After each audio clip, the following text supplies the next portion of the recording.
Il m'a dit qu'après, il vérifie. Ouais, c'est quoi? Ok, tu m'envoies un message comme ça. Non. Non.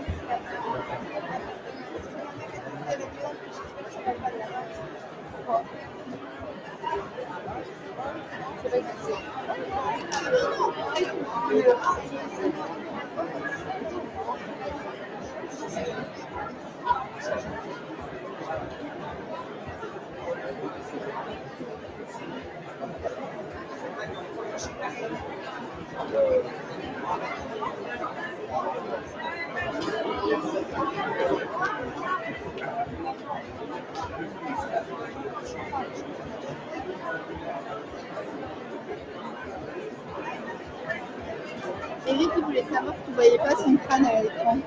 Si, mais on croit que c'est le mien, donc c'est bon. Voilà. Tu m'as mis l'esprit, Didier.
Oh, t'es première loge. Oh, quand même. Hein? Ça, Roman? Ouais, tu fais la piste, non? Eh ouais. Faut m'en emmener, hein. Cannelle, viens sur mes genoux. Ouais, ouais.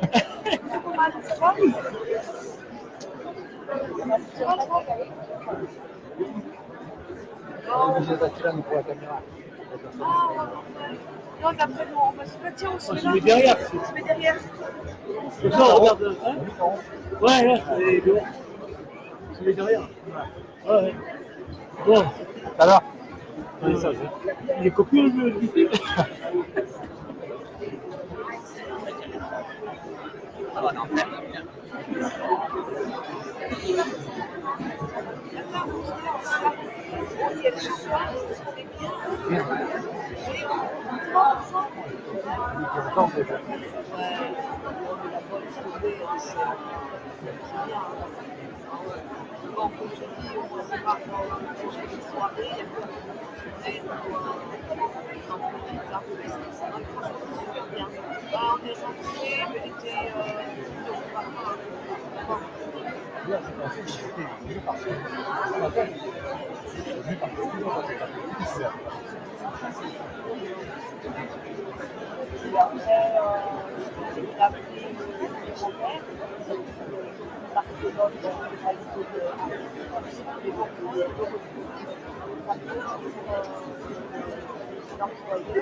D'accord, je partais 15 jours, bon, tu vois.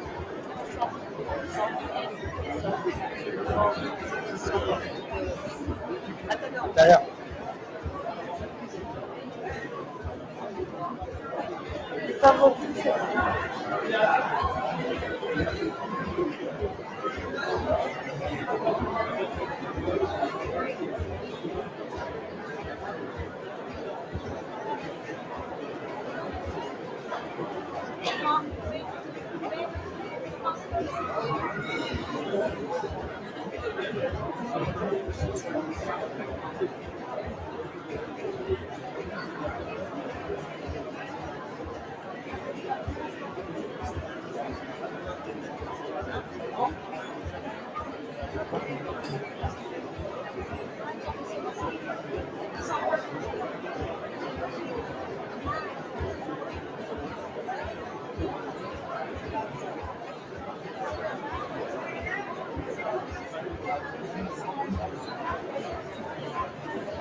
Mais tout seul?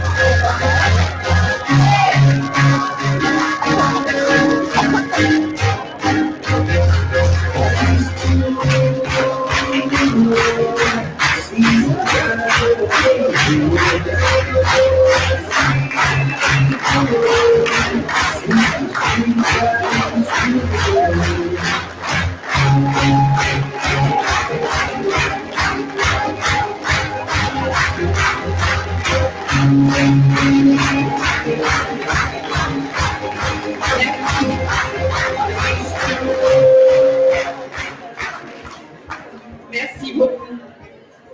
Merci à tous, merci d'être venus, merci d'avoir rempli ce chapiteau.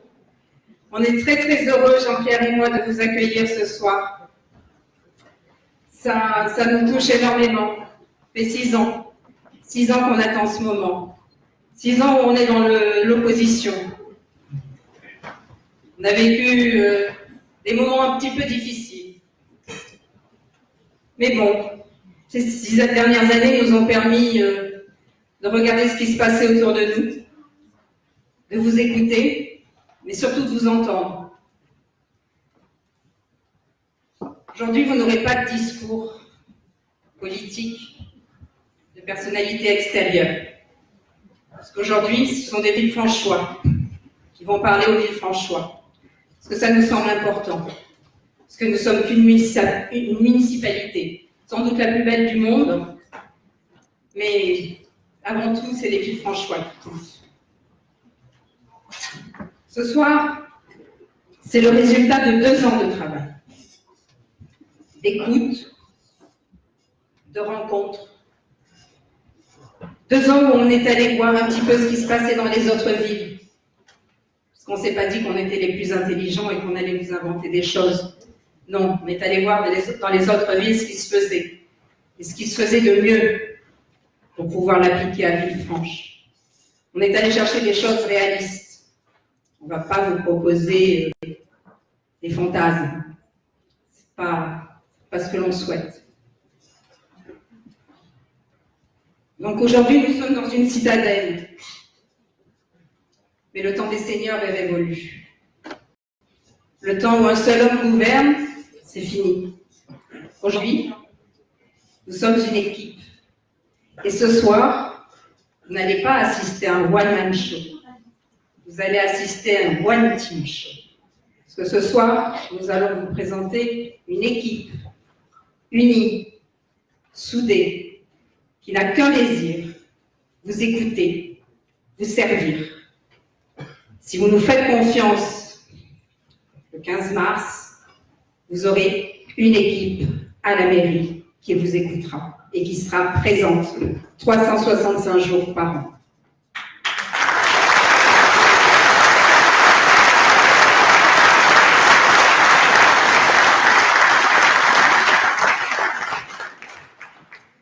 Dans toute équipe, il y a un capitaine. Ce capitaine,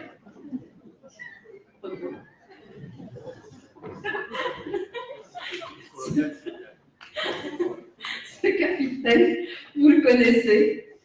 Non, mais tu n'es pas inscrit dans mes fiches, là, moi je suis ma fiche. Ce capitaine, vous le connaissez. Vous connaissez cet homme, qui était d'ailleurs commandant et pas capitaine dans l'armée. C'est un chef d'entreprise, c'est un homme rigoureux, compétent, qui dort 3 heures par nuit, qui est un travailleur acharné. Bon là, il va prendre le melon si je continue, hein. Mais bon, moi ça fait 12 ans que je travaille avec lui. Je le connais depuis le lycée Masséna, donc depuis très longtemps, mais ça fait 12 ans que nous travaillons ensemble. Nous avons eu 6 ans la chance de travailler avec Gérard Grogoja et 6 ans dans l'opposition. Donc cet homme, je le connais, et donc ce sera Jean-Pierre, notre tête de liste, si vous le choisissez le 15 mars. Je vous disais tout à l'heure que nous avions travaillé énormément pendant 2 ans pour des projets forts dont nous allons vous parler, mais vous avez vu notre acte, vous avez vu notre programme, vous le connaissez. Nous allons aussi vous parler de ce que nous allons pouvoir faire pour vous au quotidien. Pendant 2 ans, nous sommes allés également chercher une équipe. Mais nous ne sommes pas allés chercher des personnes qui nous ramèneraient des voix. Nous sommes allés chercher des personnes compétentes. Et cette équipe, ce soir, nous allons vous la présenter. Et je vais vous la présenter par pôle de compétences. En commençant par les 3 axes forts de notre programme. Je vais vous les appeler, je vais essayer de ne pas dire de bêtises. Excusez-moi, le pupitre n'est pas assez grand. Donc, nous allons commencer par les 2 pôles concernés par le projet de l'octroi. En tout premier lieu, le pôle projet et urbanisme. Jean-Pierre Perronne, il est maintenant à la retraite.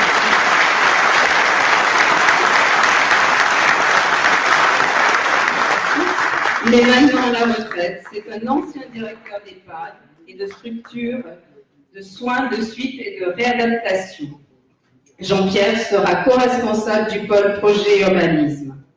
Il sera aidé en cela par Christian Debos, architecte d'intérieur, maître d'œuvre à Villefranche-sur-Mer depuis 1980, ancien président de Villefranche-Pétanque. Christian sera en charge du suivi des projets au sein du pôle projet urbanisme.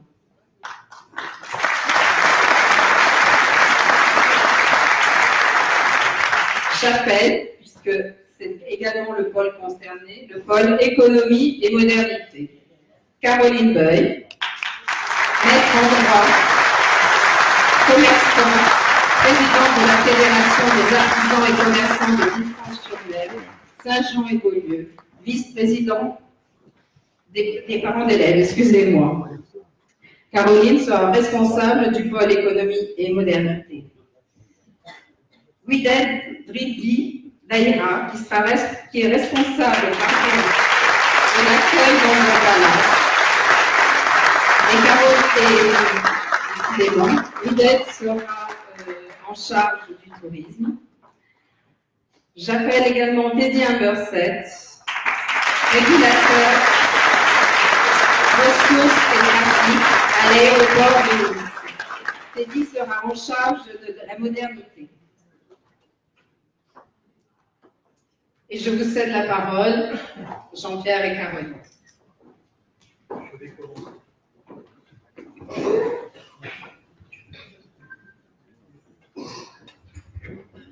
Et pour ceux qui ne me connaissent pas, je me présente, Jean-Pierre Perron. Je suis né à Villefranche-sur-Mer il y a quelques années. Mon objectif aujourd'hui, c'est de faire renaître Villefranche, et de protéger notre environnement et revenir attractif, le projet au cœur de notre centre-ville se meurt par manque de végétalisation et par la désinfection des commerces de proximité. Nous allons réaliser ce que nous appelons, merci, c'est mieux, notre centre aquatique. Le nouvel endroit sera le centre environnemental, commercial et administratif. Pour ce faire, nous allons réaliser un magnifique aménagement végétalisé en surface autour du stade intégrant le jardin Vignon. Un jardin végétalisé accueillant un parc sportif et des promenades paysagères. Le réaménagement de la dalle supérieure, dans la prolongation du jardin Vignon, offrira une surface exceptionnelle qui accueillera notamment un plateau sportif autour du football, mais pas seulement. Il y aura autour de ce parc un parcours de santé avec des agrès, des espaces réservés aux enfants, des espaces réservés aux animaux, et puis des bancs à l'ombre qui permettra de se reposer. Ce véritable poumon vert aimant de notre cœur de ville sera le pôle attractif pour nos concitoyens, mais aussi pour nos visiteurs. Pour ce faire, il sera prévu un parking, je répète, de 500 à 700 places en fonction. Ce parking permettra, si vous voulez, en période estivale notamment, de permettre aux Villefranchois qui sont en dessous de la basse corniche de descendre, pas de souci. Par contre, les visiteurs seront donc déployés sur ce parking qui permettra non seulement qui permettra aux visiteurs de pouvoir descendre dans le bas de Villefranche par le biais de véhicules électriques. Bien évidemment, les Villefranchois et les usagers du port continueront à descendre par leurs propres moyens, continueront à descendre avec leurs véhicules. Ça, c'est en ce qui concerne le parc de stationnement. Je disais tout à l'heure que ce serait aussi un cœur administratif, fonctionnel et rationalisé. Sous ce stade, donc le parking, et après le parking, donc des magasins, mais tout à l'heure, Caroline en parlera plus longuement que moi, et je vous remercie de m'avoir écouté.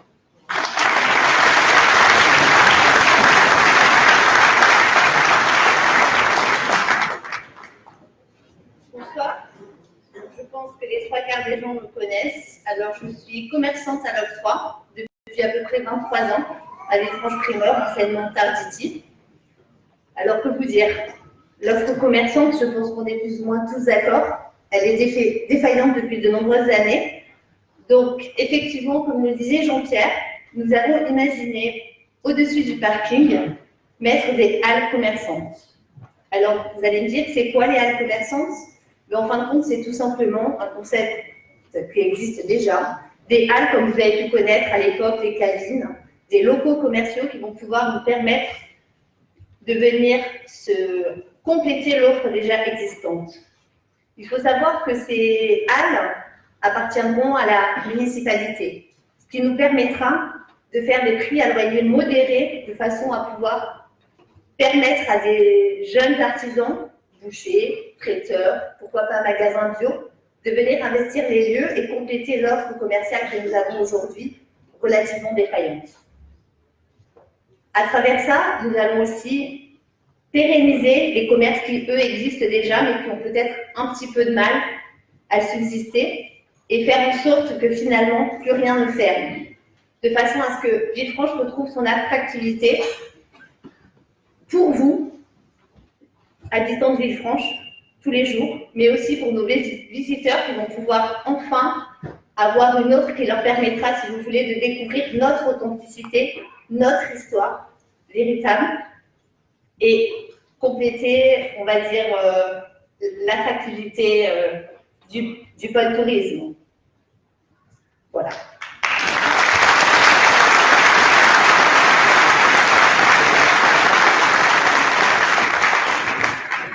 Voilà, merci. Nous allons passer à notre deuxième grand projet qui concerne et la citadelle et le patrimoine, avec ce que l'on a nommé le pôle culture, patrimoine et rayonnement international. Avec bien sûr Steve Betty, professeur diplômé d'histoire de l'art et d'archéologie, délégué aux langues et cultures régionales, chevalier des palmes académiques. Steve sera responsable de ce pôle. Florence Bastiani-Galbois, chef du service de chirurgie pédiatrique au CHU de Lamballe, expert près de la Cour d'appel d'Aix-en-Provence. Florence sera en charge des relations internationales. Monique Chaumel, administrateur de Villefranche Chaumel. Elle est ancien juge au tribunal de commerce. C'est également l'ancien gouverneur d'un club de service international. Monique sera en charge de la défense du patrimoine. Anne-Marie Cadeau était secrétaire de direction. Maintenant, elle est retraitée de la Poste. C'est la présidente fondatrice de Villefranche Pétanque. Elle est également ex-trésorière du comité départemental de pétanque, responsable de la commission sportive de CD06 et elle est médaille de bronze de la jeunesse et des sports. Anne-Marie sera en charge de la culture traditionnelle. Michel Delarue. Michel est gérant d'une société de seconde œuvre du bâtiment. Il est secrétaire de l'association. Alors, je me suis fait discuter tout à l'heure parce que j'ai absolument pas l'accent niçois et Je m'en excuse. Nissa Patoudzou.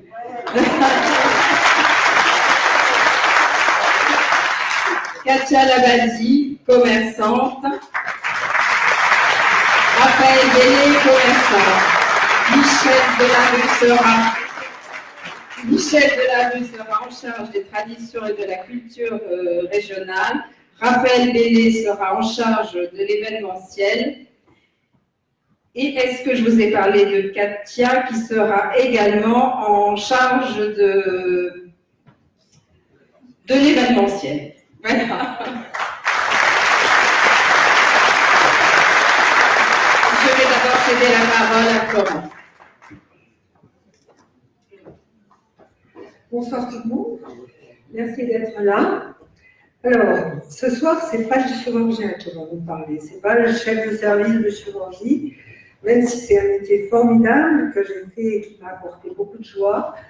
Même si par vocation, j'ai fait toute ma carrière dans le secteur public, au service des enfants, parce que c'était le choix que j'avais fait. Donc ce soir, celle qui vous parle, c'est l'amoureuse de la culture, l'amoureuse des arts et l'amoureuse de Villefranche. Comme vous tous, depuis que j'habite Villefranche, je vais souvent me promener à la Citadelle, je vais au cinéma, je m'y suis mariée, j'ai pu l'admirer, j'ai eu la chance de l'admirer depuis la rade d'un bateau, et puis je la vois tous les jours de chez moi. Et souvent, je me suis dit que c'était dommage que cette citadelle soit aussi peu protégée et aussi peu valorisée. Il a fallu que je rencontre Steve pour réaliser à quel point c'était un joyau, une valeur sûre du patrimoine de Villefranche, au point de vue historique et au point de vue architectural. J'ai écouté, comme vous tous sûrement, le petit reportage sur FR3 sur les élections municipales de Villefranche, où il présentait la citadelle comme étant le symbole de Villefranche. Drôle de symbole, hein, pour un moment, moi ça ne va pas m'emballer. Donc, notre projet dans le pôle culture et patrimoine, c'est de faire revivre cette citadelle, de la restaurer. Et mon rôle personnel, à moi, de relations internationales, sera d'aller solliciter des mécènes, des organisations internationales. En premier lieu, bien sûr, celles qui dépendent de pays qui ont une longue histoire d'amitié avec Villefranche, les États-Unis, la Russie. On a déjà eu, grâce à l'alliance franco-russe, quelques fonds pour démarrer la restauration de la citadelle. Et donc, je devrais continuer cette mission. C'est un vrai défi pour moi, mais c'est quelque chose qui est très motivant et je m'engage à relever ce défi. Merci.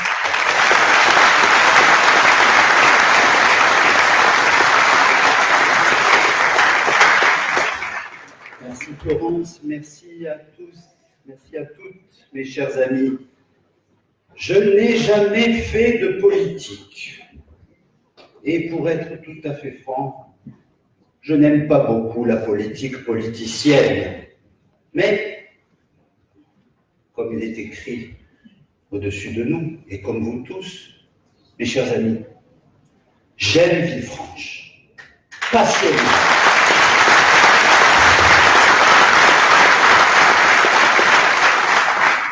J'aime Villefranche et j'ai un ami, Jean-Pierre Mangiapane, un homme compétent, efficace,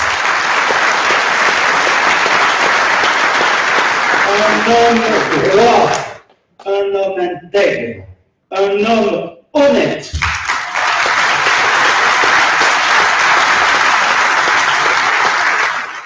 Il me paraissait très important de poser ces éléments en préambule. Alors oui, nous voulons restaurer la citadelle, la dévégétalisation des murs, la restauration des remparts extérieurs, intérieurs, l'ouverture de l'ensemble de cette citadelle, lui rendre son véritable visage, celui d'une forteresse, susceptible d'attirer des visiteurs et les Villefranchois eux-mêmes, rendre sa fierté aux forces internes. Nous voulons rendre cet édifice attractif par l'organisation d'expositions. Nous avons déjà des contacts avec un musée russe, le musée de l'Ermitage, pour ne pas le nommer. Nous sommes une équipe motivée pour rendre à Villefranche 3 choses fondamentales. Sa propreté, d'abord, sa beauté, ensuite, et son rayonnement, enfin. Cela nous paraît essentiel.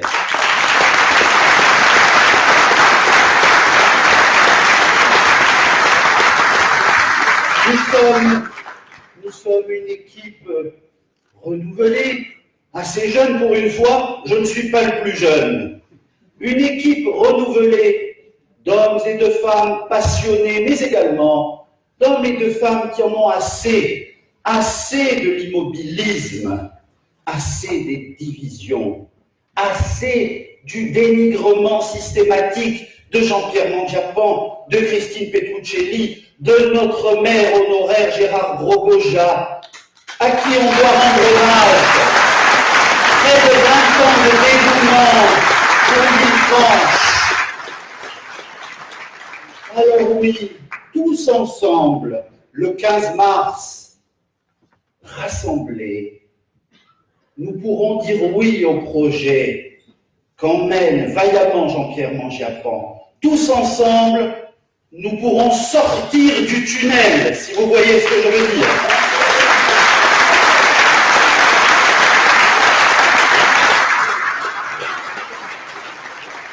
Tous ensemble, mes chers amis, nous pourrons dire « Moi aussi, j'aime Villefranche ». Je vous remercie.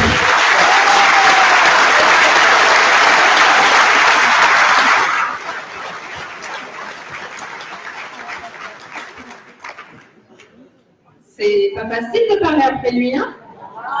Un maître de conférence. Bon, je vais quand même essayer, Steve, hein? Je me lance. Merci. Alors maintenant, je voudrais vous parler d'un pôle qui me paraît aussi très important. C'est le pôle qualité de vie. On va vous parler de votre vie au quotidien. Ce sont ces gens-là que vous allez appeler. Ce sont ces gens-là qui vont s'occuper de vous au quotidien. Je vais appeler pour commencer Didier Binger, cadre. Il est cadre retraité de GRDF, ancien trésorier de l'USB Full Contact, ancien président de l'association des hauts quartiers de Villefranche. Didier sera responsable, co-responsable du pôle qualité de vie et il sera responsable des travaux.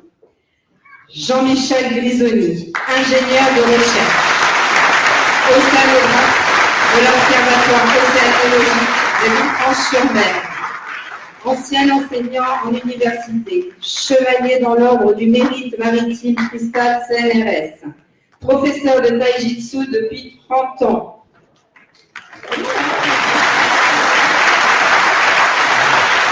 Jean-Michel sera co-responsable du pôle qualité de vie et vous l'avez deviné, il sera responsable de l'environnement.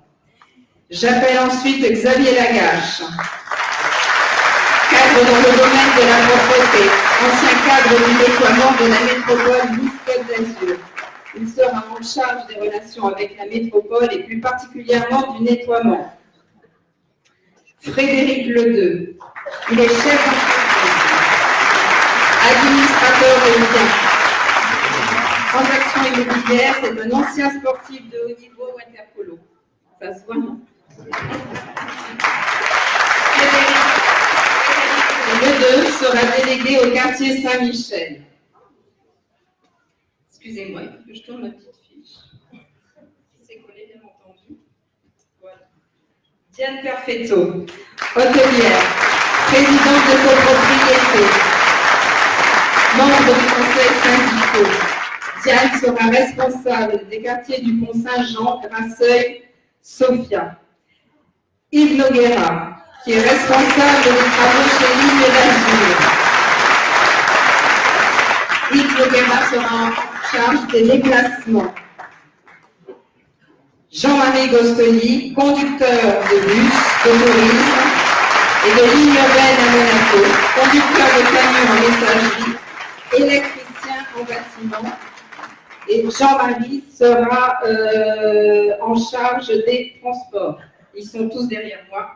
Je cède de la place et le micro à Jean-Michel. Bien. Merci.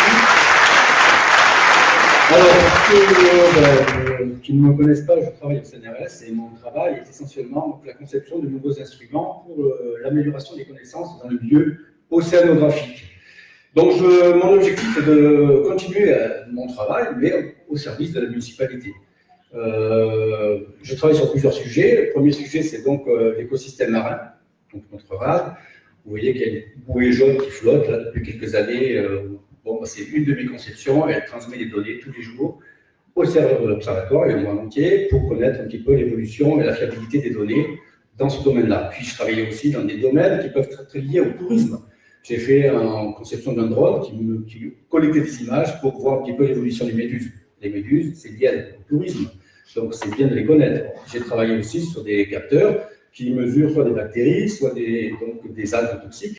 Et souvent, j'espère que non, mais on a vu des fois des cas où on a dû fermer une plage parce qu'il y avait une algue toxique qui était volatile et qui pouvait donc embêter certains baigneurs en les respirant. Donc, en vérité, mon métier est lié à l'océanographie, mais en même temps, il y a des applications qui pourraient être donc tournées au service de la municipalité. Donc, ça, c'est mon objectif.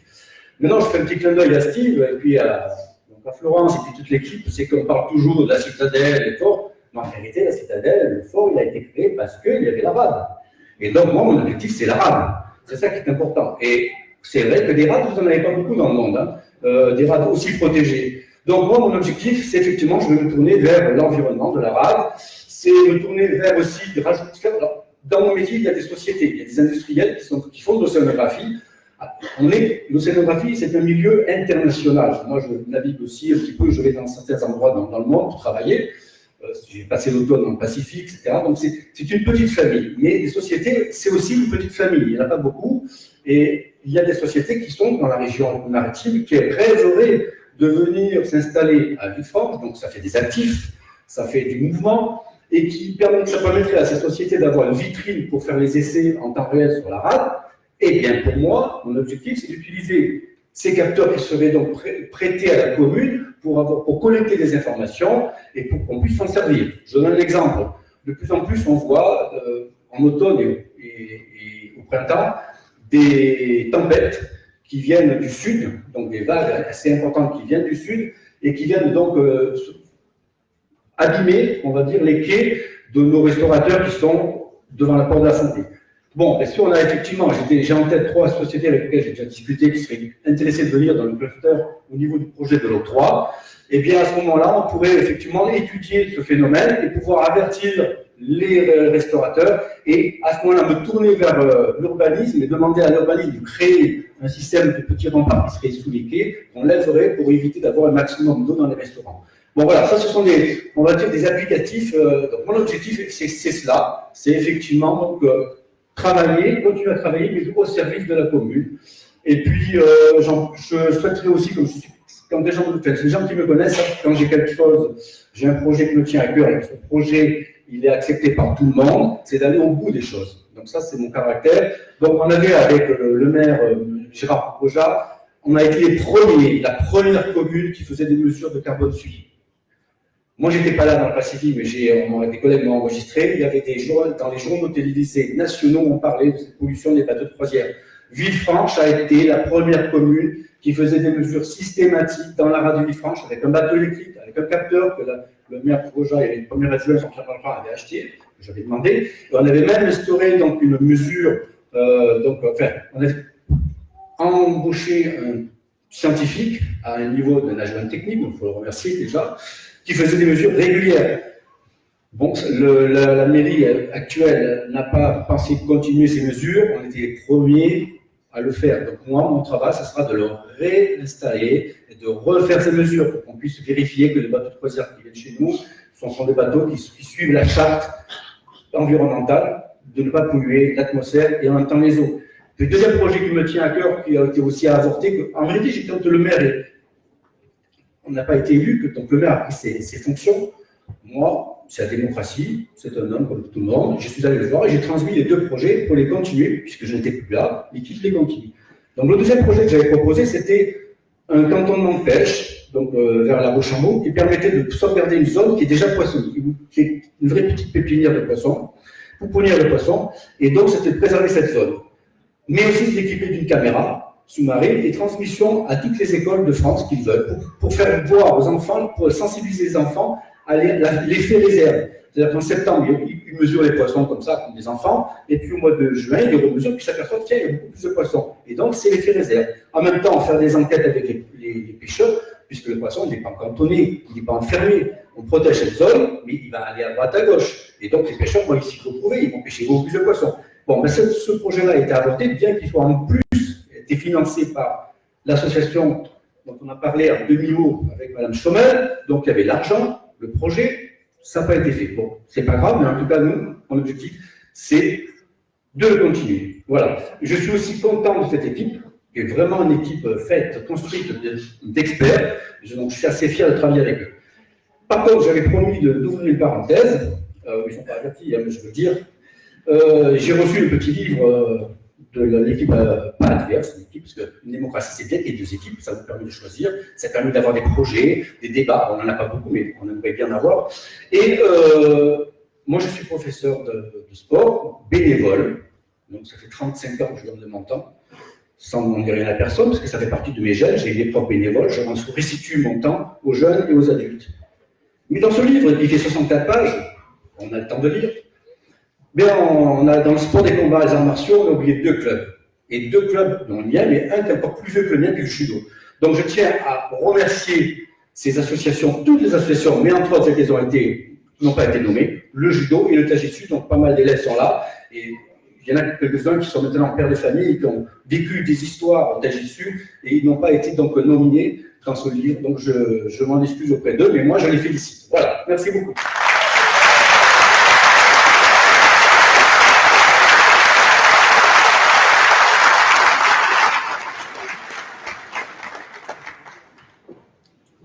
Allez, un pôle encore très très important, le pôle solidarité. Là, je vais appeler Caroline Buxomi, auxiliaire de périculture, ancienne présidente des parents d'élèves de Villefranche-sur-Mer, co-organisatrice des belles années à Villefranche avec notre chère Arlette. Caroline sera responsable de ce pôle solidarité. En renfort avec elle, il y aura Annabelle Pérez, étudiante en management du sport à l'UFR Stade de Nice. Elle est également secouriste. Annabelle sera en charge de la jeunesse. Normal. Gisèle Marchessou. Gisèle est une ancienne professeure des écoles hors classe. Elle est à la retraite maintenant. Elle était l'ancienne directrice de l'école maternelle à Villefranche-sur-Mer. Elle est également vice-présidente du Souvenir français, de l'Association des combattants et amis de la résistance et de l'association Agir Autisme 06. Gisèle sera en charge du handicap.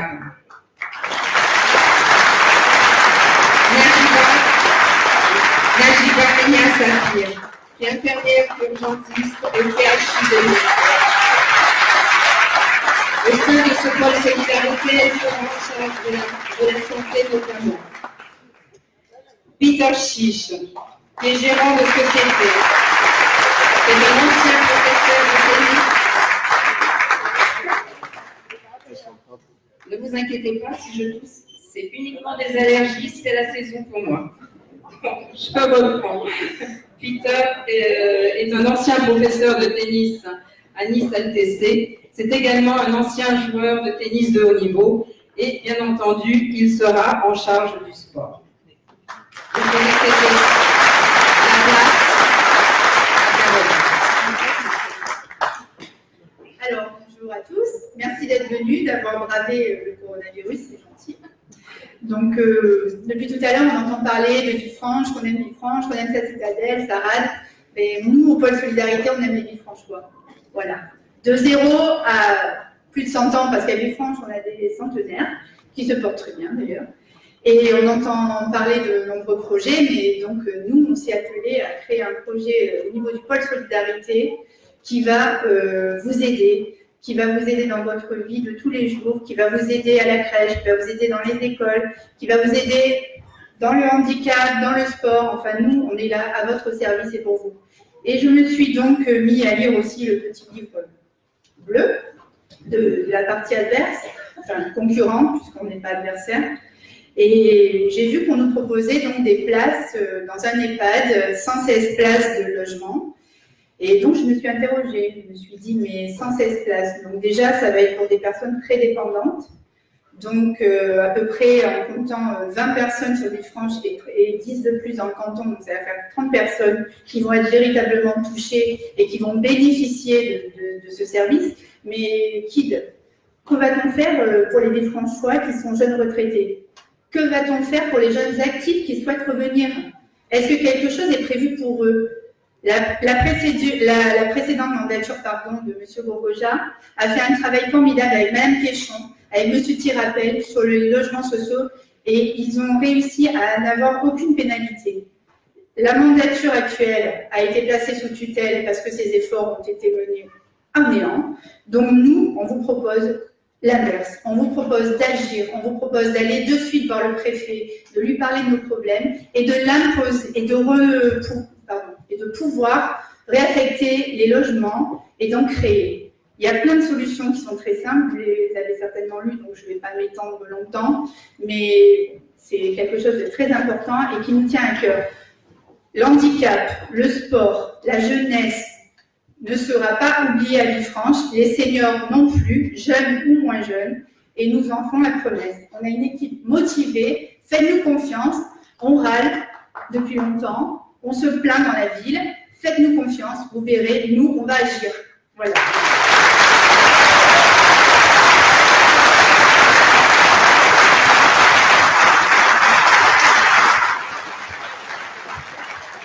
Donc vous pouvez le constater, nous sommes motivés. Alors, le dernier pôle, le pôle administration générale, parce qu'il en faut. Alain Curti, qui sera co-responsable de la pôle administration, avocat au barreau de Nice, ex-membre du Conseil de l'Ordre des avocats du barreau de Nice, membre de l'Académie Nissave, historien du comté de Nice, spécialiste de Garibaldi. Alain sera en charge bien entendu des affaires juridiques. Roger Raymondi, gérant de société, ancien directeur de banque. Il est diplômé de l'ICN ainsi de l'ECS. Et Roger sera délégué aux finances. Il sera en cela épaulé par Nathalie Ruffin, contrôleuse de gestion au sein du ministère des Armées, administratrice mutuelle, membre de plusieurs associations de défense du patrimoine.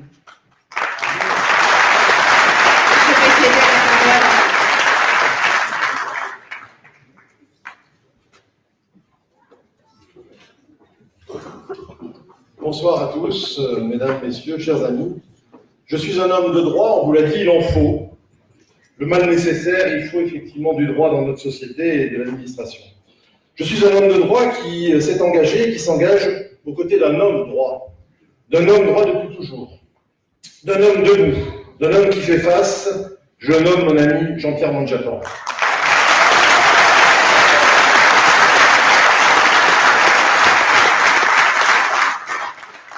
C'est mon ami. J'en vois plein d'autres dans cette salle, des amis. Ce mot qui est souvent galvaudé par les politiques ne l'est pas lorsque je l'emploie. Car moi, comme les autres colistiers, nous ne sommes pas des politiciens. Nous sommes des pères de famille, des femmes de famille qui travaillons, luttons face aux difficultés du temps et qui connaissons les difficultés que peuvent connaître tous les citoyens et notamment les habitants de Villefranche. Je fais partie de ceux à qui, effectivement, la misère humaine est connue. Les gens viennent me voir, non pas lorsque tout va bien, mais ils viennent me voir lorsqu'ils ont des difficultés. Cette expérience à gérer les difficultés, à gérer les problèmes des gens, eh bien, je veux la mettre au service des Villefranchois et des Villefranchoises. Cet engagement, il est aussi motivé par un profond sentiment de révolte face aux injustices.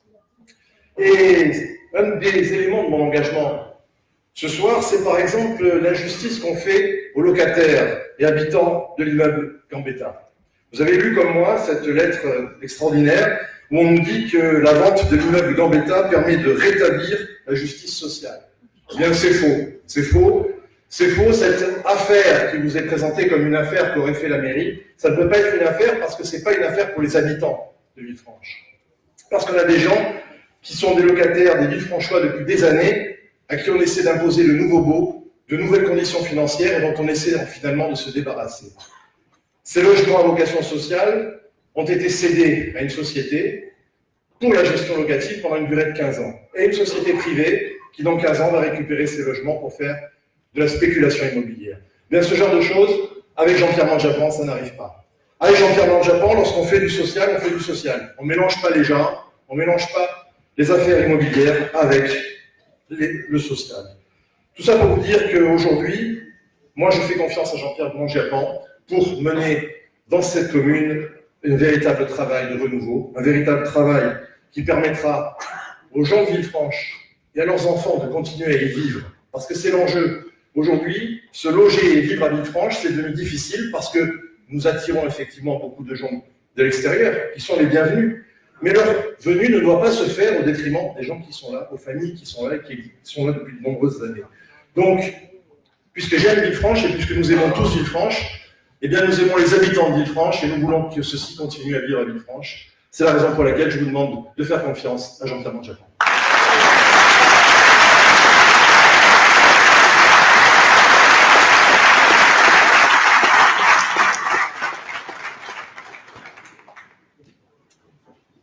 Jean-Pierre?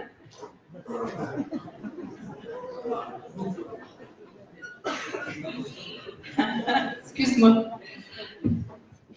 Jean-Pierre, voici notre équipe, voici son équipe, nos amis. Je voudrais que vous vous leviez.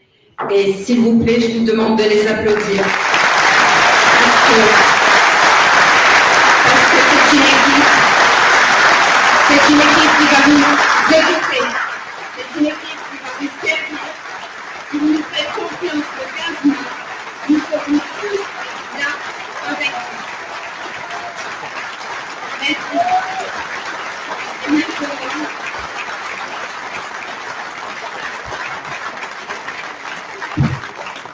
Et maintenant, j'aimerais vous parler d'un homme avec qui j'ai eu la chance de travailler pendant 6 ans.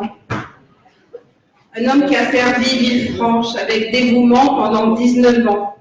Notre maire honoraire, Gérard Grosgoja. Notre ami et notre fidèle soutien.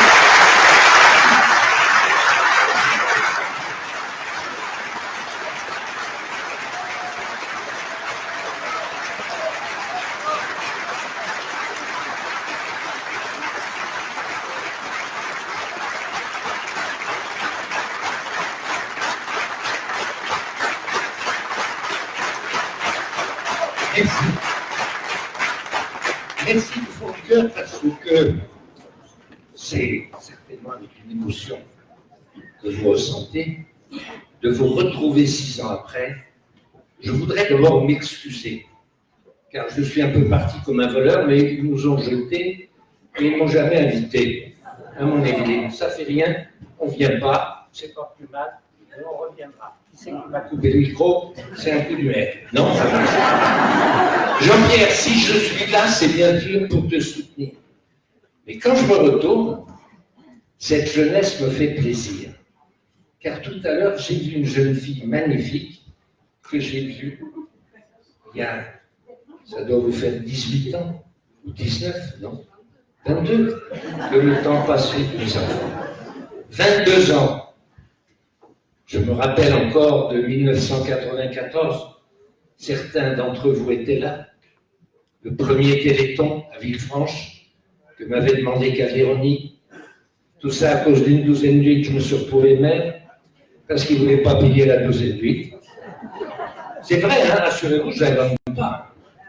Total, on s'est retrouvé maire, alors que j'étais l'après-midi ce matin, le petit estimeur, soi-disant, des Jeux de Melbourne, et qu'il n'y avait pas que ceci, que cela, enfin, une critique qui m'allait droit au cœur, comme fait toujours Lise ce matin, et on a quand même gagné, Jean-Pierre. Et puis, dans cette salle, je reconnais beaucoup d'entre vous. Je vois mon premier adjoint, Rémi Bloin. Merci Rémi, merci Kéchon, merci Sophie, merci à beaucoup d'entre vous qui m'avez aidé pour mon premier, pour mon deuxième, et Jean-Pierre pour mon troisième mandat, qui avait un projet merveilleux, qui j'espère cette fois-ci va passer, car non seulement il est honnête, mais c'est un garçon qui a toujours aimé sa ville, et non seulement il l'a aimé avec son cœur, mais il a repris ce fameux chœur que j'avais créé en 1994 avec mon fils Jean-Michel et qui te l'a offert car tu le mérites bien. Ce emblème du cœur, c'est tout.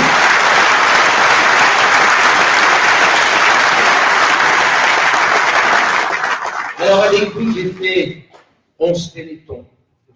J'ai fait 19 Noël du personnel, 19 Noël des anciens. Ça passe vite une vie. Mais ce que je voudrais surtout vous dire, c'est le plaisir de vous retrouver et surtout l'immense joie que Jean-Pierre gagne avec cette équipe exceptionnelle qu'il a de talent, de talent. Quand j'écoute Steve, j'ai l'impression d'entendre André Kahn. Tout le monde a connu André Kahn. Ce grand Steve. Bravo Steve pour cette conférence. Alors, Jean-Pierre, que j'aurai sur chacun d'entre vous à dire mon affection et surtout le courage que vous avez, car vous allez, c'est pas facile hein, de reprendre les rênes. Vous allez dégommer, hein, il y a du boulot à faire. Hein. Alors, je vous aiderai le mieux que je peux. Sachez qu'avec mon épouse, nous serons toujours à côté de toi, Jean-Pierre, à toute ton équipe, et en cas de besoin, on sera là pour t'aider. Tous nos voeux, félicitons-les, car c'est une équipe de folie.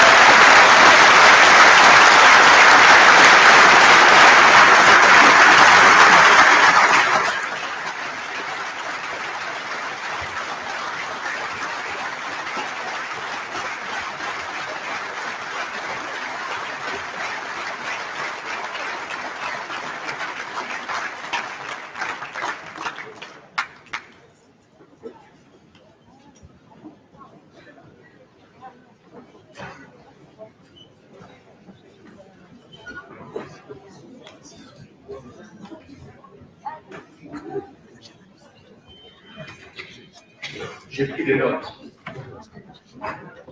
Et comme d'habitude, je n'ai pas préparé de discours. Donc on va le faire avec le cœur, avec quelques éléments en particulier, vous voyez. Je suis venu avec le petit livre bleu, pardon, j'ai dit rouge, de notre collègue adversaire que nous respectons, lui comme tous ceux de son équipe. La réciproque n'est pas toujours vraie. En ce moment, s'approche de l'affaire du parcours du combattant que nous vivons et on ne peut pas les empêcher. Le naturel revient. Les calomnies, les insultes sur les réseaux sociaux, on en prend à une bonne louche tous les jours. Ça ne nous émeut pas. Ça ne nous émeut pas parce que je pense que les Franchois ont eu largement le temps de faire le constat. Oui, on a passé 6 années difficiles, il a fallu se battre pour réaliser tout ce que Gérard voulait faire. Et je le remercie des propos qu'il a tenus et d'être toujours présent à nos côtés à chaque fois que nous le sollicitons. Mais pour autant, contrairement à ce qui avait été annoncé, on a géré cette ville en respectant les règles, en respectant le droit, en respectant les codes de bonne conduite financière, en faisant en sorte qu'on rende les comptes au bout de 6 ans, sans qu'un euro ne se soit évaporé, si vous voyez ce que je veux dire. Comme l'honnêteté ne se présume pas en France, on est dans un principe de culpabilité, c'est comme ça. Eh bien, il a fallu qu'on le prouve. On a eu droit à tous les contrôles, à toutes les investigations des juges financiers de la Chambre des comptes. Nous sommes allés même tous les deux bras dessus, bras dessous, devant le grand jury pour défendre notre gestion. Et mesdames, messieurs, à l'issue de cela, rien. Est-ce que quelque chose t'a été reproché, Gérard? Rien.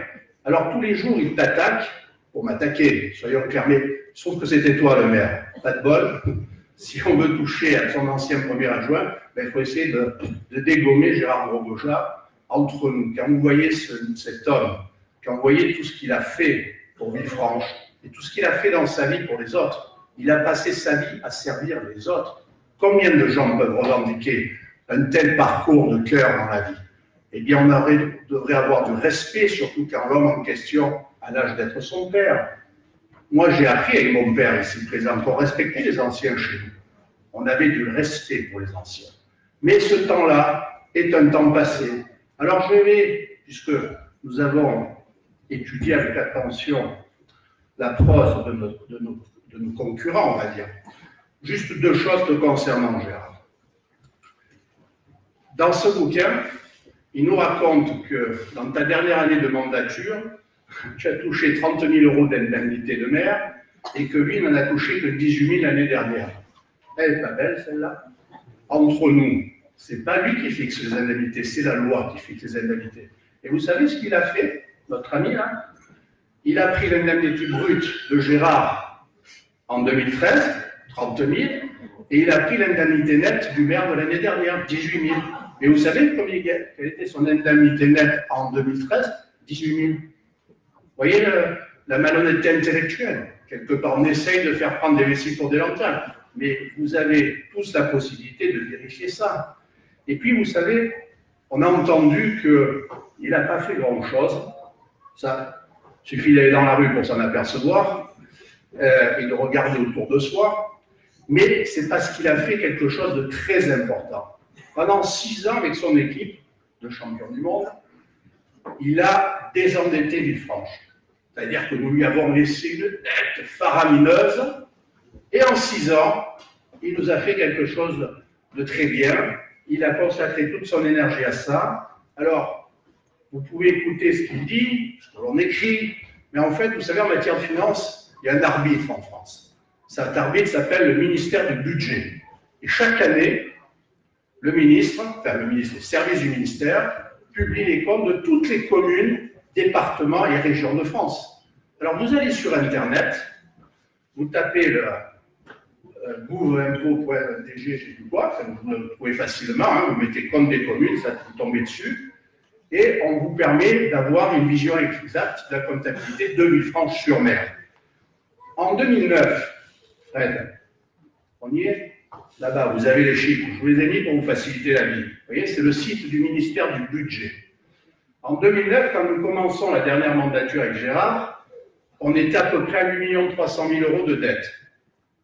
Entre-temps, il a fallu construire la maternelle, il a fallu faire l'immeuble Gambetta, le préempter, le payer, les travaux de rénovation pour que ces gens-là puissent vivre dans des conditions normales. Il a fallu faire les épis sur la rade qui avaient été balayés par la tempête, 1 million d'euros. Il a fallu refaire le chemin de ronde balayé par la tempête, 1 million d'euros. Le mur du stade qui s'est écroulé, 1 million d'euros. Donc, globalement, on a dû faire à peu près 18 millions d'euros d'investissement au profit des Villefranchois. Et quand nous rendons les comptes en 2014, Fred, voilà le montant de la dette. En 2014, 9 millions 100. 8 millions 3, 9 millions 100. Allez, 800 000 € de plus, mais avec tout ce que je vous ai décrit comme investissement. Et puis voilà que Zorro arrive. Le redresseur, non pas de tort, mais le redresseur de dette.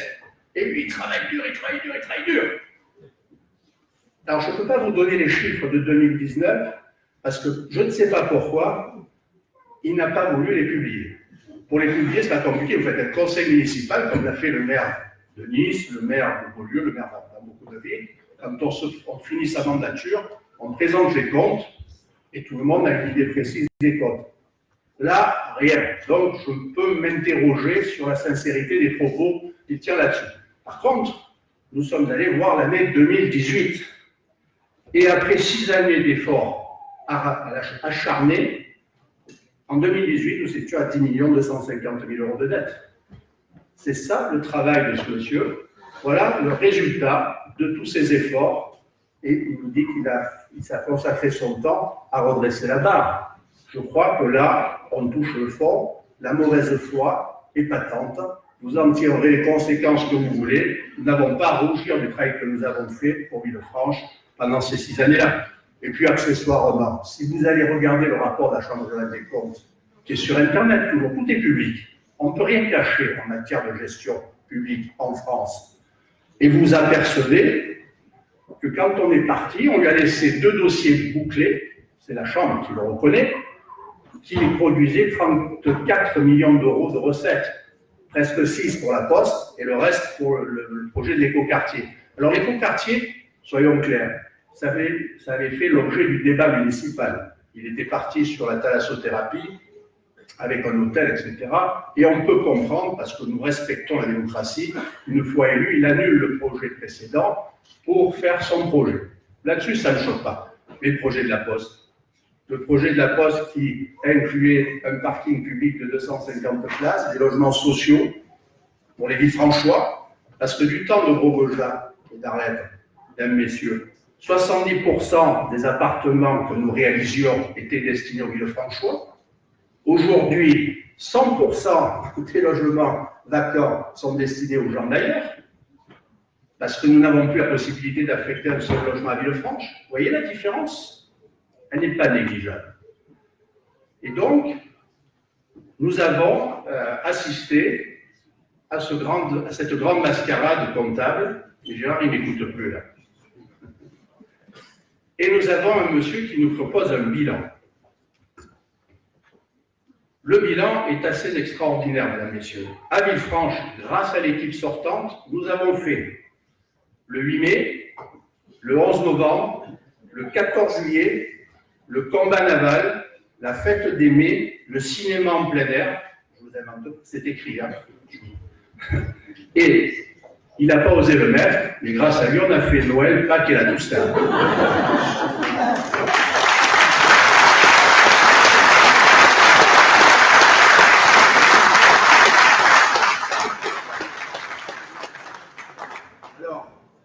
Bonjour madame. Charmante dame qui me fait coucou, je salue, j'ai pas les lunettes donc je ne vous vois pas. Par contre, il y a eu quelques.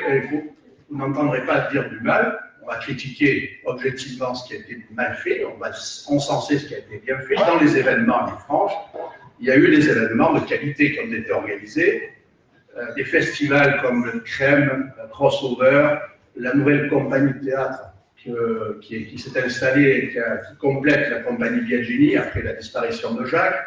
Ça a été des choses de valeur qui ont honoré Villefranche. Tant et si bien, ces choses de valeur étaient tellement bien faites que tous ces événements ont été faits par une dame qui était son adjointe à la culture, Madame Pascal Attenberg, et qui a tellement bien travaillé qu'elle a été virée de son équipe. Parce que chez ces gens-là, mesdames, messieurs, on reconnaît les mérites des gens. Si vous faites bien les choses, vous faites de l'ombre. Et si vous faites de l'ombre à Jupiter, dehors. Un coup de chapeau à Madame Attenberg qui ne sera plus là.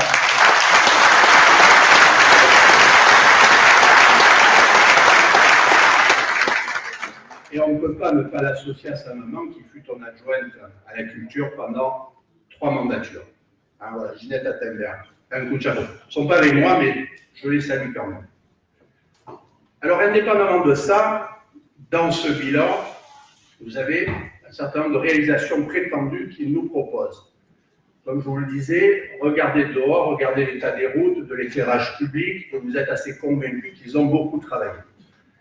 Mais dans ce document-là, le nombre de mensonges à la page est édifiant. Je n'ai jamais vu dans un document politique, et j'ai une longue expérience en la matière, de gens de tout parti politique écrire autant de mensonges dans un tel document. Et quand on ment à la page 1, à la page 10, à la page 15, on peut mettre en cause toute l'intégrité de ce qu'il vous dit. À vous de juger. 4 exemples, rapidement. L'octroi, la promenade de l'octroi. Il a le culot de nous raconter qu'il a fait la promenade de l'octroi, mais vous rigolez ou pas? C'est ce monsieur-là qui l'a fait voter, qui a négocié avec la métropole. C'est cette dame-là, Sophie, qui est allée se battre pour choisir les pavages et tout ce qui orne la promenade de l'octroi. Entre parenthèses, elle a choisi des pavés non poreux, de manière à ce qu'il puisse être lavé au Karcher pour laisser le marché sur la promenade. Bon, c'est une parenthèse parce que les maraîchers ont été dégagés dans le jardin, ce qui n'est pas bon pour eux parce qu'on ne les voit plus, donc la clientèle de passage n'existe plus. Donc cette promenade, c'est Gérard qui l'a fait. Il l'a inaugurée. Vous voyez la différence? Gérard l'a fait, lui, il l'a inaugurée. Mieux encore, il nous annonce qu'il a rouvert la rue Obscure. Mais vous êtes allé à la rue Obscure? Non, non, mais sans rire. On a fini les travaux sous le 12 de la rue du Poilu. Vous savez, la rue Obscure, au-dessus, sont les immeubles de la rue du Poilu. Le 12, c'est là où il y a le supermarché Casino. Je le dis devant Rémi, qui est copropriétaire, puisqu'il m'a fait l'honneur de me demander de le représenter au conseil syndical. Ça a été sportif, hein, Bézina d'un côté, manger à part de l'autre. On a passé de belles heures. Les copropriétaires ont fait les travaux sans aide de personne, alors qu'on leur avait promis des subventions. Ça, c'est un détail. Et donc, in fine, le 12 a pu être préservé et on a enlevé la première palissade qui protégeait le 12. Mais dans le même temps, le 14 s'est écroulé. Et donc, on enlève la palissade du 12 et on ferme la rue Obscure au 14. Le 14, c'est là où il y a le restaurant Les Garçons qui ont eu la douloureuse surprise de voir un huissier arriver en leur disant dehors fermé, parce que l'immeuble menace de s'effondrer. Et donc là, on est reparti pour des années de procédure si la mairie ne prend pas les choses en main, c'est-à-dire si elle n'est pas pilote du projet de rénovation, ce qui permettra d'avoir les subventions de l'État et du département, entre autres. Eh bien, ça prendra quelques années pour savoir qui est responsable.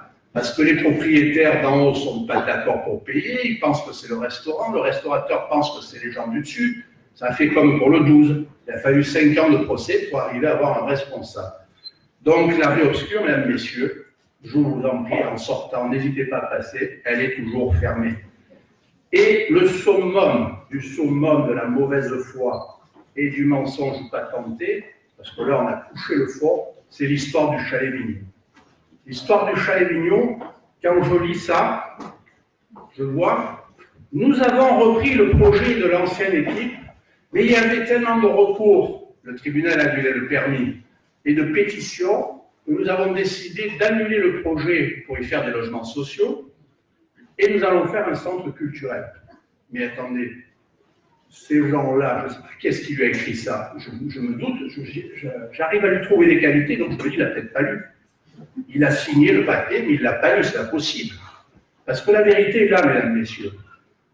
Le chalet Vignon, on a fait un permis de construire avec un bailleur social pour faire 22 logements.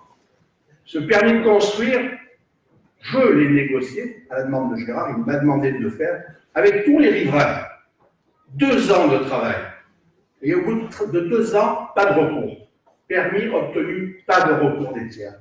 Les travaux auraient dû démarrer en septembre 2014. Entre-temps, on nous a prié d'aller faire du golf, enfin, d'aller s'amuser ailleurs. Et lui est arrivé, il a annulé le permis. Il a fait une délibération pour annuler le protocole d'accord avec le bailleur social. Il a choisi un autre bailleur social qui a fait un autre permis de construire. Et celui-ci, extraordinairement, il a eu des recours et des pétitions et il a été planté. Alors, quand on n'est pas capable de reconnaître qu'on s'est trompé, qu'on a fait une erreur, que penser de quelqu'un qui a cette telle gloire en lui, qu'il est incapable de dire « mea culpa, je me suis planté, je vais essayer de faire mieux ». Et ce monsieur qui se permet de dire « ah non, moi j'y suis pour rien, c'est l'équipe de Gros Boja qui a planté le projet ». C'est honteux de faire ça. À partir du moment où vous voyez de tels mensonges, mesdames et messieurs, vous pouvez douter du reste de son bouquin, et je n'irai pas plus loin sur le bilan de M. Trojani. Vous avez le droit d'applaudir.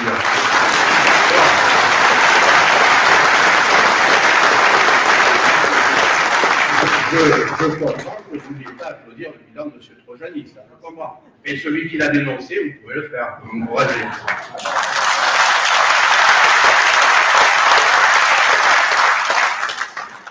Et on arrive aux 10 dernières pages, parce que tout ce que je viens de vous raconter, c'est 50 pages.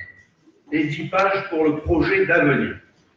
Et là, enfin, vous avez la possibilité de comparer le projet de l'équipe de M. Trojani et le projet de notre équipe Jeanne Villefranche. Je dis notre équipe, parce que vous avez pu voir que chez nous, on a liquidé Jupiter. Enfin, ils m'ont liquidé Jupiter depuis longtemps, ils n'ont pas trop demandé mon avis, ils m'ont dit c'est comme ça.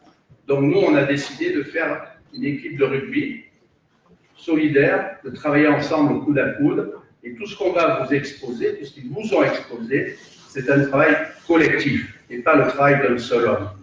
Alors quand je vois le projet de mon concurrent, estimable et estimé, je me dis, je le plains. En fait, il n'avait rien préparé. Je vais vous faire une confidence. Il était persuadé qu'il n'aurait personne contre lui. Parce qu'il m'a dit à plusieurs reprises, pour me titiller, qu'il était au courant que j'allais être candidat à Nice. Je ne sais pas où est-ce qu'il avait vu ça, dans l'art de café, la boule de cristal ou les astres. Encore que Nicolas va me critiquer si je parle des astres, et ma tante.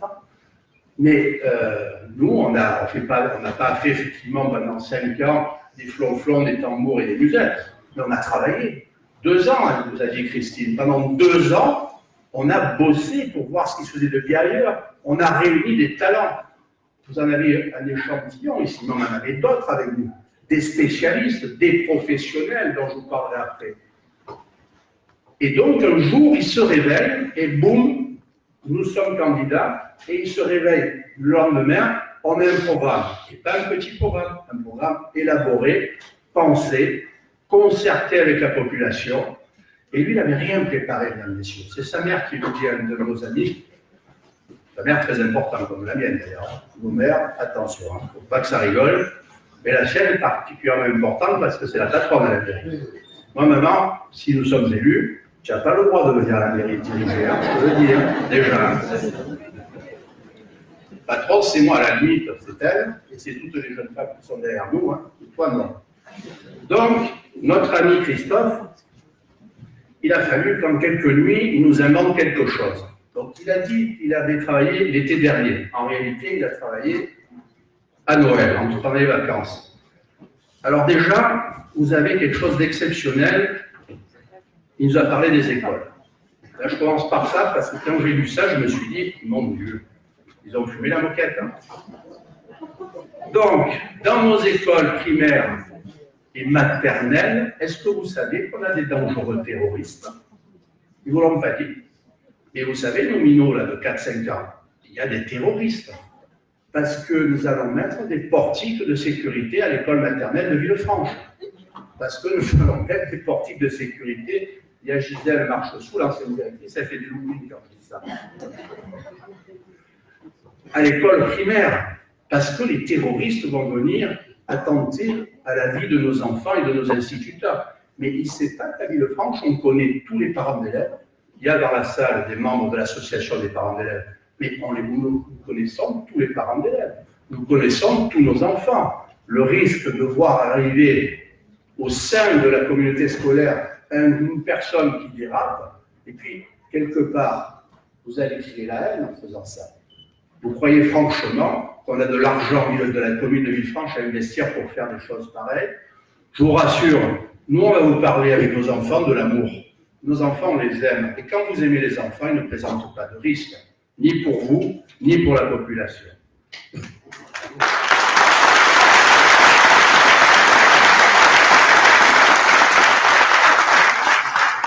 Et maintenant, venons-en au plat de choix.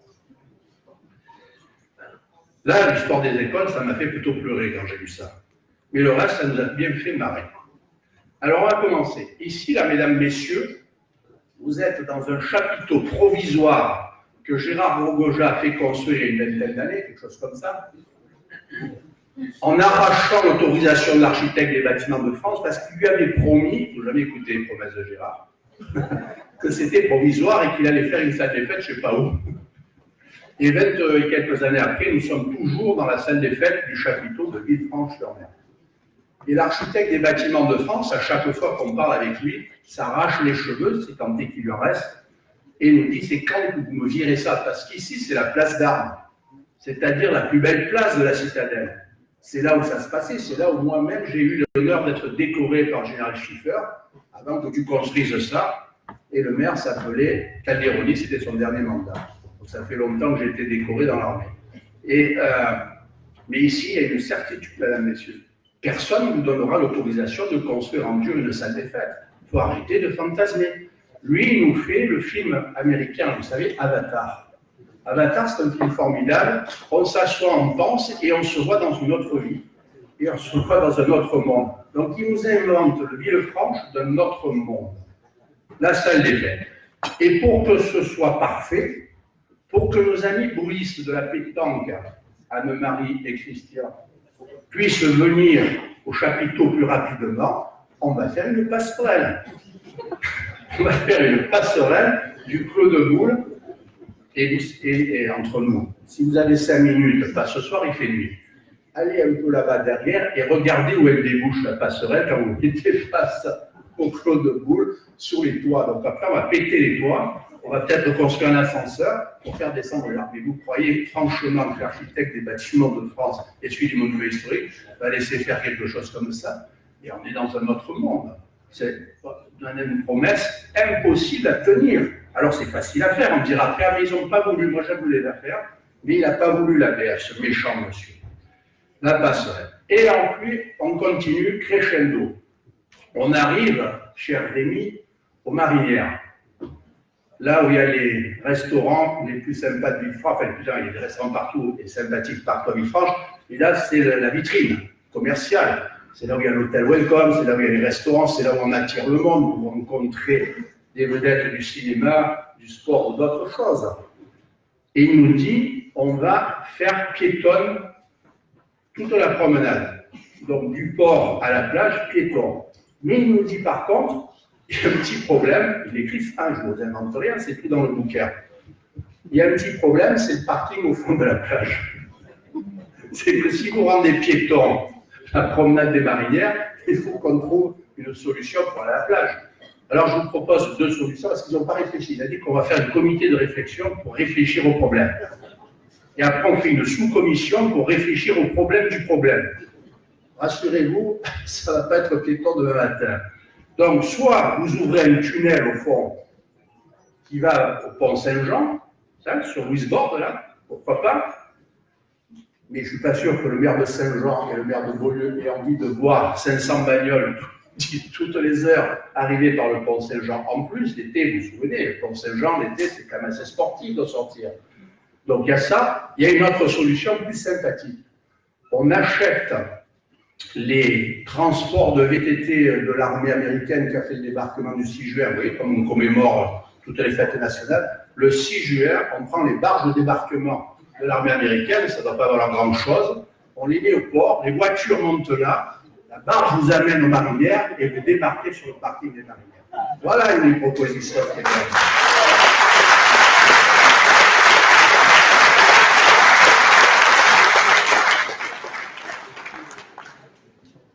Et là, on arrive au summum de l'imagination.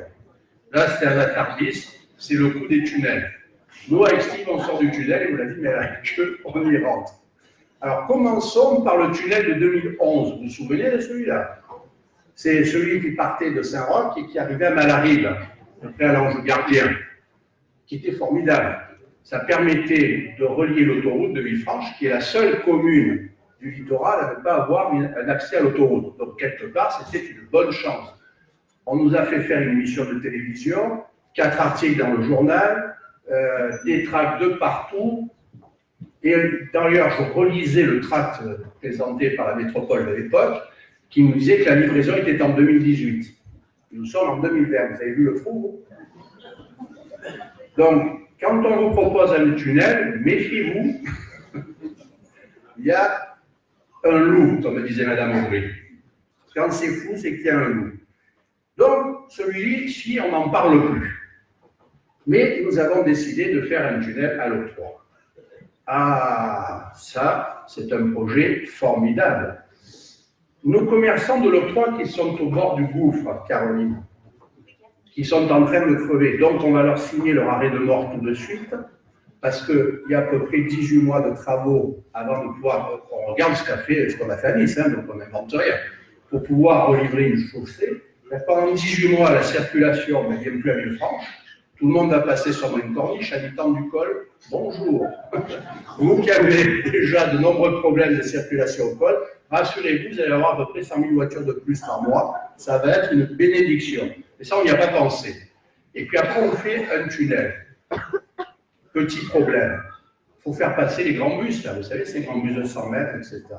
Donc, ça veut dire qu'il vous faut une largeur de voie où il va falloir péter la promenade de l'octroi. Gérard. Pourquoi qu'il a fait ça? Parce qu'il a fait deux coups qui ne sont pas sympas, Gérard. Non seulement il a fait la promenade de l'octroi que M. Trojani a inaugurée, mais en plus, il ne le savait pas, il n'était pas Villefranche à l'époque. Le problème, c'est que comme on habite à Guéraud, comme on travaille à l'hôpital Pasteur, on a du mal à savoir ce qui se passe dans le village. Et personne ne lui a dit. Et vous savez ce qu'on a sous la promenade de l'octroi?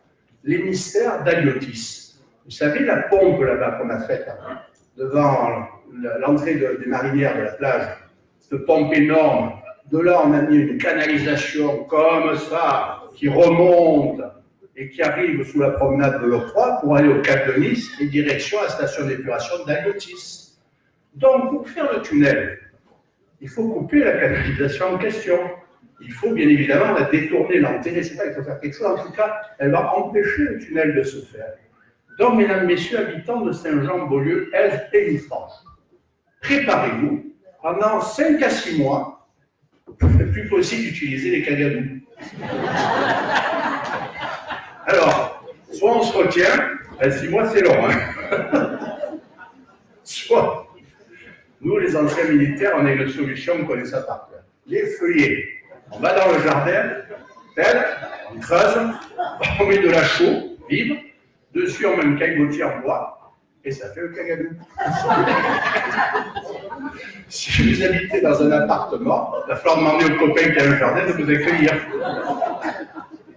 Non mais, je ne peux mieux en rire parce que c'est ça en fait. Ils n'ont pas pensé. Et puis, entre nous, 250 millions d'euros, ça va à peu près un engin pareil. Alors, vous vous rappelez la dette là 250 millions d'euros. Vous croyez franchement que Villefranche peut se payer quelque chose comme ça? Allez, sans rire. Il vous l'a fait au monde nouveau, hein? Et c'est pas tout. Et c'est pas tout. Car dans son rêve, il nous en a annoncé le dernier. Mais celle-là, elle est d'exception. Le tramway. Le tramballo di Sarte. Steve, arrive à Villafranca. On parle d'histoire, excusez-moi. C'est notre plaisir. Le tramway arrive au port de Nice. Et ça, c'est une bonne chose. Alors, très honnêtement, et là je reprends 2 secondes un peu de sérieux, si demain matin, le président de la métropole et le prince de Monaco se mettent ensemble pour nous dire que la réalisation d'un tramway qui desservirait toutes les communes littorales pour Monaco, pour régler le problème de la circulation automobile entrante et sortante de Monaco, et pour faire en sorte que les gens prennent les transports en commun plutôt que les milliers de voitures qui engorgent tous les matins de la sortie de l'autoroute à la principauté de Monaco, là je vous dis, il y a une cohérence. Je ne sais pas par où ils passent, comme ils font, une cohérence. Et 1,9 km de tunnel qui 250 millions, c'est pour 300 mètres. Vous voyez ce que je veux dire? Pour 5000 habitants, puis d'abord il a sorti où le tramway? Il vous l'a fait où la gare? Sous le tunnel de l'octroi. Donc, Caroline, annonce à tes collègues. Donc, on a la promenade de l'octroi, tout va bien. Dessous, on a le premier tunnel routier avec les bus, et entre nous, ils sortent devant la pharmacie. C'est écrit, hein, je ne vous invente rien, je n'ai fait que lire. Ils sortent devant la pharmacie, mais dites-moi, les bus qui doivent aller à la Citadelle, à la Darse, ils vont faire comment en sortant? Vous avez vu le dévers? Vous avez vu les 4 voies qui arrivent là? Mais ils osent nous raconter que ça va bien marcher. Non, allez. Ils sont très forts, ils le réussissent, ils trouvent l'argent, ils nous font ça. Et après, on continue à creuser. Parce que quand vous êtes au port de Nice, à l'arrivée du tramway, une merveille, que vous regardez droit devant vers l'est, vous imaginez là, le tracé. Là, vous traversez le Cap de Nice et vous arrivez à Rochambeau, dans l'eau. Et mesdames, messieurs, donc il faut faire encore un petit tunnel qui continue et qui va arriver, je pense, sous le tunnel du tunnel. Voilà. Il nous a inventé ça.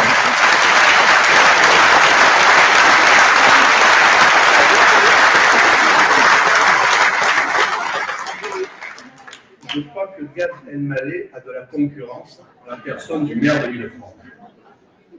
Et une petite question, mesdames, messieurs.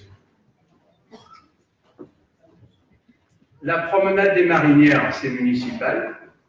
Et non. Métropole, comme toutes les routes. La basse corniche, le tunnel, c'est municipal? Et non. Métropole. Le tramway, c'est métropole aussi. Donc, Pépère, tranquille, il a pris le carnet de chèques de la métropole, il nous en a mis pour 1 milliard d'euros, tranquille. Mais a-t-il demandé son avis au président de la métropole? À votre avis? Parce que s'il l'avait demandé, et s'il avait reçu l'accord de M. Estrosi, je le dis vendredi dernier, sous ce même chapiteau, on aurait eu les affiches. Christian Estrosi valide le projet du tunnel, du tramway, des Marinières, et j'en passe et des meilleurs. Il n'a même pas, à mon avis, demandé d'audience au président pour lui proposer ses idées, lui demander son avis. Vous voyez le grand respect que l'on peut avoir entre un maire d'une commune membre et le président de la métropole. Faites-vous votre idée. Mais nous, qu'est-ce qu'on a fait, nous, pendant ces 2 années? On a bossé sur le projet de l'octroi. Caroline, Jean-Pierre nous ont donné la consistance, on a fait une réunion, on vous a transmis des documents sur ce projet. Mais on a imaginé le financement. Le but, ce n'est pas de vous augmenter les impôts, on s'est engagé à ne pas les augmenter. Le but, ce n'est pas d'aller faire de l'emprunt, il va falloir vraiment désendetter la ville. Parce qu'il va nous laisser une ardoise sympathique. 10 200 000 31 décembre 2018. Je n'ose pas imaginer 2019 à l'électoral. Ça doit être coton. On verra ça. Le financement, ce n'est pas très compliqué.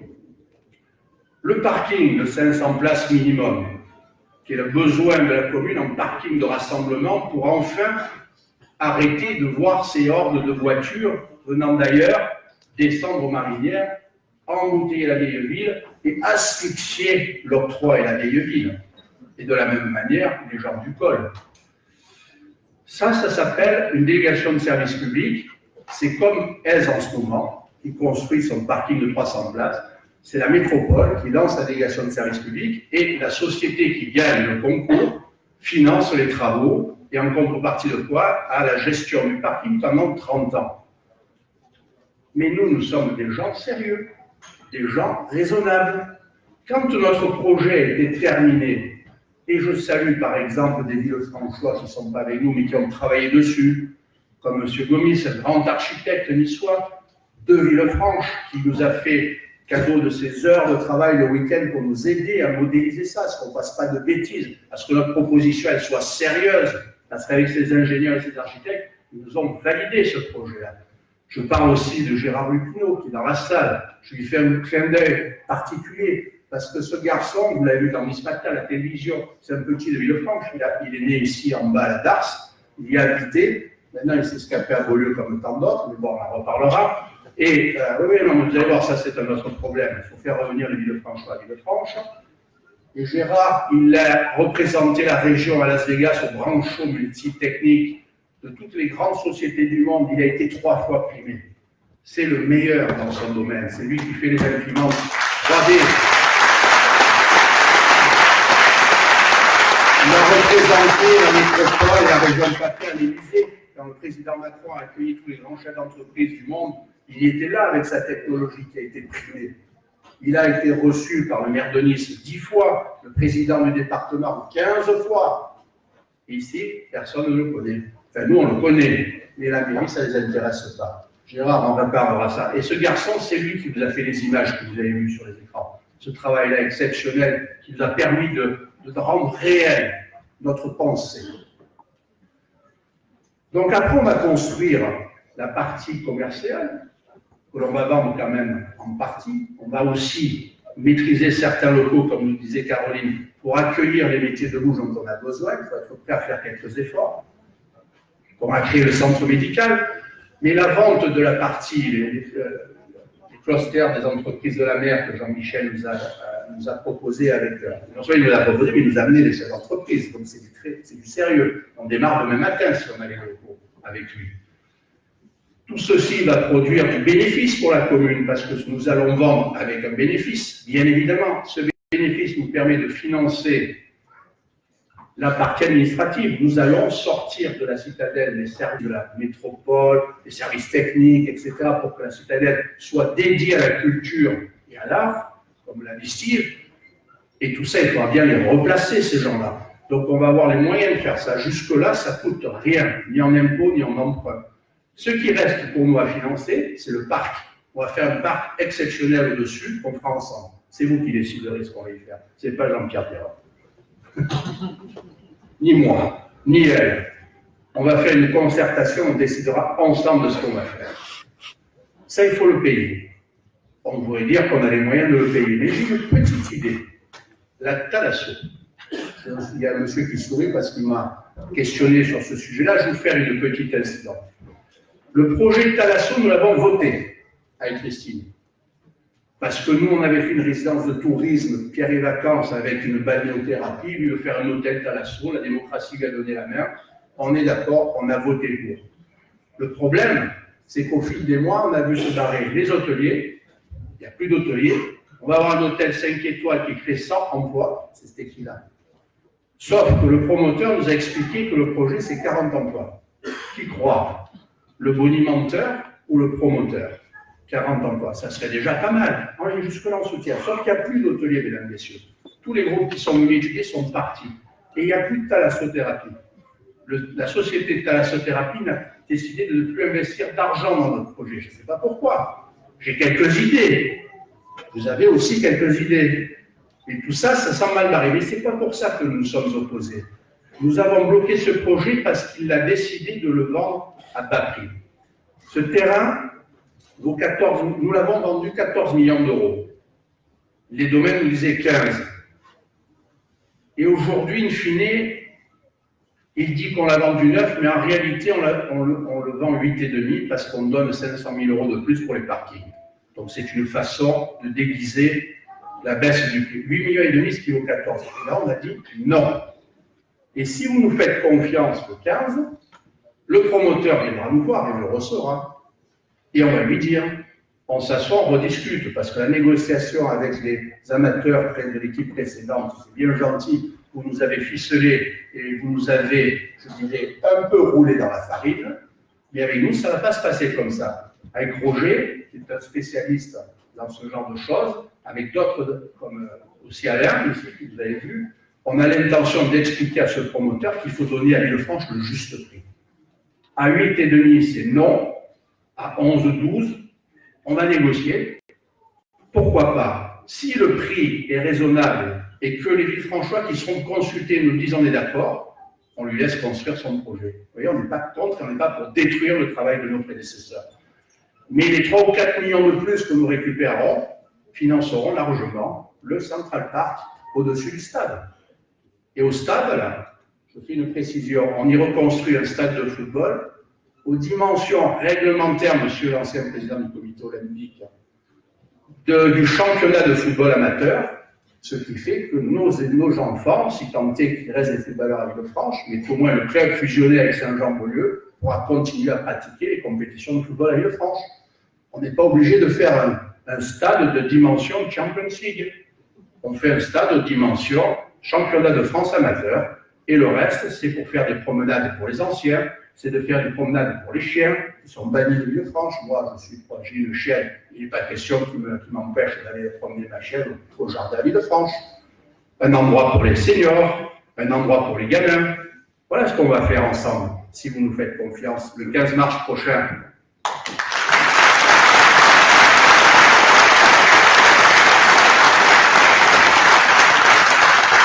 Le projet de la citadelle, Steve, Florence, qui ont fait un travail formidable sur ce projet, qui sont présentés à l'auditorium il y a 3 semaines ou 4.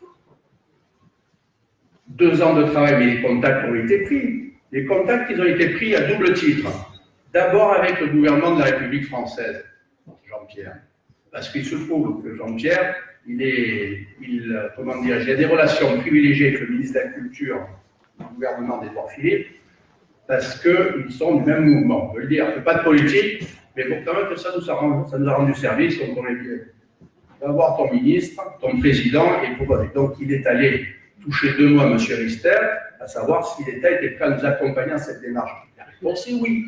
Parce que quand vous avez une commune qui a un projet de qualité, eh bien, la réponse du gouvernement de la République, quel qu'il soit d'ailleurs, c'est le bon sens. Vous dites, ça nous intéresse, on est prêt à aller avec vous. Et quand on va discuter avec Florence et Steve, avec les autorités russes, bon, je ne suis pas sûr qu'ils aient bien compris qu'on ne représentait pas la commune. Parce que le traducteur, il est un peu enjolivé, à mon point de vue. Seule Florence, parlant russe, est capable de comprendre et de me dire si il n'a pas un peu rehaussé le niveau de la délégation. Nous, on est allé au titre de l'Académie de Montolivo, mairie. Bon, bref. Mais les autorités russes, ça les intéresse, le projet que défend Steve Betty. Si vous nous faites confiance, on va le faire. Notre RAD, dont vous a parlé Jean-Michel, avec ses projets qui n'ont pas pu aboutir. Mais à Villefranche, on a des associations exceptionnelles qui font un travail exceptionnel pour la préservation de la rade. On a Villefranche au cœur, le président Roca, qui font les opérations, qui sont les pilotes des opérations. On ramasse tous les fonds marins, 2 fois par an minimum. On a l'association des plongeurs archéologues, l'ANAO, avec M. Tullière, qui font un travail, et en général, ils travaillent tous ensemble. On a l'association des amis de la rade de Villefranche, de M. Perfetto, avec qui il a fallu du temps pour qu'on arrive à parler, à se comprendre, et qui défend aussi des projets intéressants pour la rade, avec qui nous parlerons. Nous parlerons avec toutes les associations de la rade. Et Jean-Michel va réunir une task force où chacun va nous apporter sa compétence. Lui, il est très compétent. Vous avez remarqué quand même que l'environnement dans l'équipe J'aime Villefranche, pas l'équipe Mangiapane, l'équipe J'aime Villefranche, vous voyez la nuance? Et regardez, au premier rang, il est là. Dans l'équipe d'en face, elle est passée 20e. L'environnement, la dame remarquable qui s'occupe de l'environnement, elle est en fin de liste. Vous voyez l'importance donnée par M. Trojani à ce qui me semble aujourd'hui, au XXIe siècle, fondamental, c'est la qualité de vie, la qualité de l'air, la qualité de l'eau, la qualité de la rade. Donc on va faire ça avec Jean-Michel et messieurs Perfetto, Roca, Dullière et d'autres associations qui peut-être naîtront pour nous aider dans ce projet. Quant à la rade à Citadelle, je vous ai tout dit là-dessus, mais la question qui nous a été posée régulièrement, tous ces projets, ça prend du temps. C'est vrai. Le projet de l'octroi, soyons clairs. Si on bouge à fond et si on fait les choses comme il faut, il y a au moins 4 ans de travail. 2 années d'administration, 2 années de travaux, et comme nous sommes en France, il faut la TVA, c'est encore une année de plus. Ça va prendre 5 ans. Le projet de la Citadelle, c'est 5 ans pour arriver à faire ça, puis il faut collecter les fonds. Il va falloir se battre pour que les mécènes nous donnent les moyens de réaliser ça. Le projet de la rade, ça sera plus rapide. Et les gens vous disent, mais qu'est-ce que vous allez faire au mois d'avril? Nous, on a répondu à ça. On nous a écrit, on nous a fait un document pour expliquer ce qu'on va faire dès le 22 mars, le lundi 22 mars, où notre mission va commencer, si le 15, vous nous avez fait confiance. On va s'occuper du commerce de proximité à Villefranche. Et quand je dis on va s'occuper, on a déjà commencé à le faire. On n'est pas élu, dans l'opposition, on n'a pas le pouvoir dans cette ville, mais on s'est déjà mobilisé, on s'est bougé le popotin, pour parler gentiment, pour sauver la boulangerie de la rue du Poilu. La boulangerie de la rue du Poilu, mesdames, messieurs.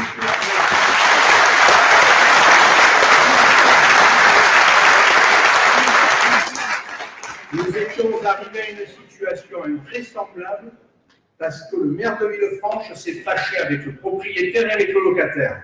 C'est quand même extraordinaire. Le locataire, il a tiré le rideau le 12 novembre, il a dit « advienne que pourra, je me tire à Nice avec ma famille, je prends la retraite ». Et si nous nous en étions, parce que Caroline nous a sensibilisés de suite, elle a fait le lien, elle a été la présidente des commerçants, elle les connaît tous. Elle nous a appelé pour nous dire « attention, il va se passer ça, il y a une catastrophe. Est-ce qu'on va avoir droit à une 8e agence immobilière ?»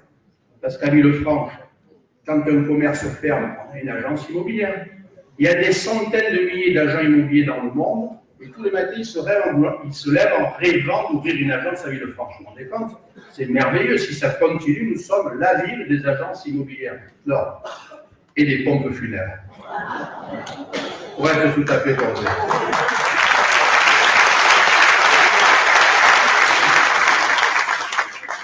Donc, on s'est battu battu pour ça. Et on a été chercher des boulangers, 3, qu'on a présentés aux propriétaires, on les a accompagnés pour les aider dans la négociation. Après, c'est la négociation entre un propriétaire et un locataire, ça ne nous concernait plus. Mais in fine, le propriétaire a choisi un boulanger d'exception, un artisan boulanger qui fait un pain remarquable.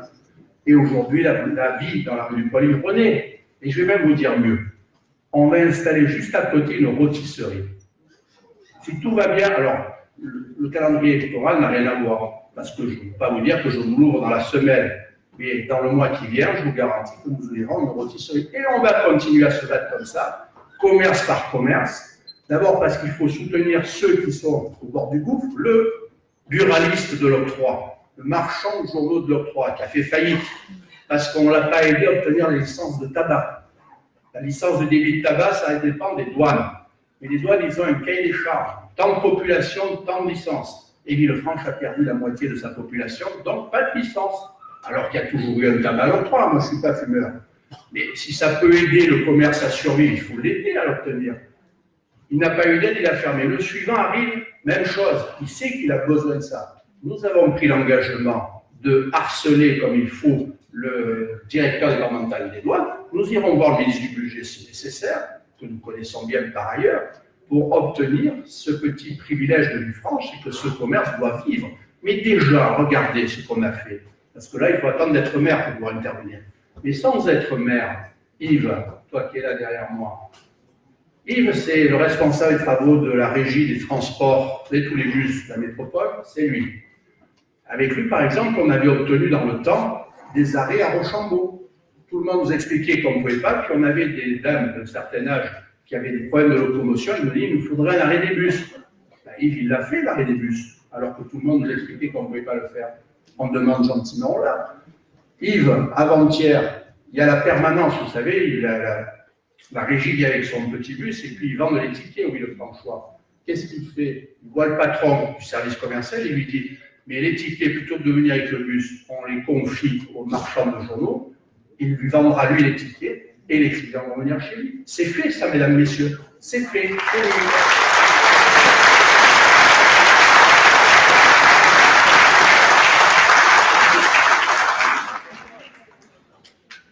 Le désert médical, ça vous dit quelque chose?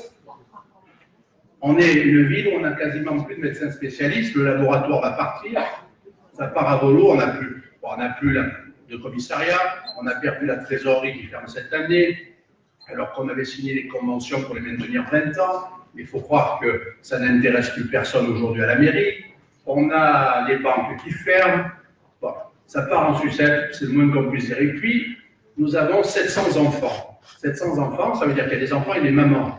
Pas de pédiatre, pas de médecin gynécologue. D'ailleurs, Florence qui me dit ça va nous tomber dessus.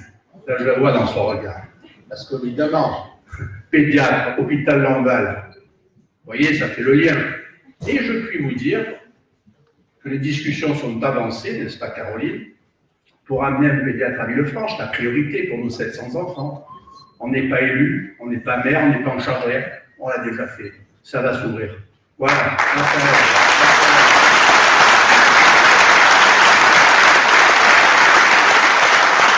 Et pendant ces 120 premiers jours, là, avant qu'on parte en vacances, respirer un peu, parce que là, on a passé quelques mois à fond de calme. On va s'occuper de la voirie. On va commencer à s'occuper de reboucher, de regoudronner les rues de Villefranche. Depuis que tu as quitté la mairie, Gérard, pas un mètre linéaire s'est fait.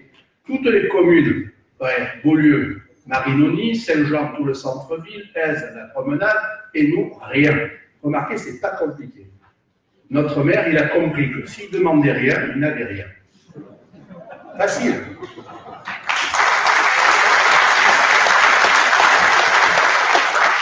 La propreté, c'était le mois d'avril, Xavier. C'est de son job. On est allé chercher le meilleur, celui qui a piloté toutes ces équipes de la métropole. Aujourd'hui, quand il y a des détritus, n'importe où, vous appelez la mairie, on vous dit c'est pas nous, c'est la métropole. Vous appelez la métropole, on vous dit voyez la mairie. Et in fine, le tchak, comme on dit en Issard, est toujours là, tout le monde est mécontent. Non, demain, c'est lui. Voilà, ce ne sera pas la métropole ou la mairie, c'est lui. Et lui, il va prendre les choses en main et il va faire en sorte que nos rues soient propres. Et si ça ne va pas, vous aurez son numéro. professionnel, hein, je vous rassure, son épouse qui est là. Pas le numéro à la maison. Mais on va s'en occuper. Personne ne s'en est occupé. Nous avions le temps, nous avions une adjointe qui est ici présente, et que je salue, notre amie Sophie, qui tous les matins à 7h faisait, quand je dis 7h, des fois à 6h du matin, elle faisait le tour de la ville, elle avait son petit carnet, elle faisait le point sur tout ce qui n'allait pas, et quand elle arrive au bureau, elle appelait les services et les amenait travailler. Les gens qui s'occupent de nettoiement de nos rues, ils sont toujours à Clémenceau. Avant c'était municipal, maintenant c'est métropole, mais c'est les mêmes personnes, ils sont toujours là. Il suffit de s'en occuper. On va s'en occuper. Le logement social dont vous a parlé Caroline, parce que là, quand même, comme scandale, on n'a jamais vu mieux. Plus personne peut obtenir de logement à Villefranche quand il est Villefranchois. Est-ce que vous croyez qu'on va continuer comme ça? Nous allons reprendre ça. On va commencer de suite à aller proposer aux propriétaires de logements vacants de faire un contrat avec la commune pour que nous puissions sous-louer aux familles qui en ont besoin. Tout de suite, une dizaine de logements, on va les trouver comme ça pour répondre aux premières urgences. Et après, on construira le reste.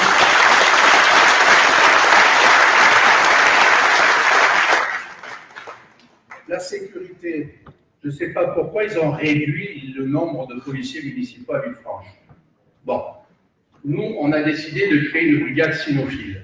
Pourquoi? Ça, c'est une longue réflexion, après avoir pris attache avec des spécialistes à Nice, hein, parce qu'ils ont ça, ou dans d'autres communes, mais particulièrement avec la ville de Nice, parce qu'il s'avère aujourd'hui que, notamment sur les plages, dans des endroits où il y a des gens qui ont peu souci des règles du bien vivre ensemble, le chien, le malinois, c'est une arme très dissuasive et très efficace pour faire respecter les règlements.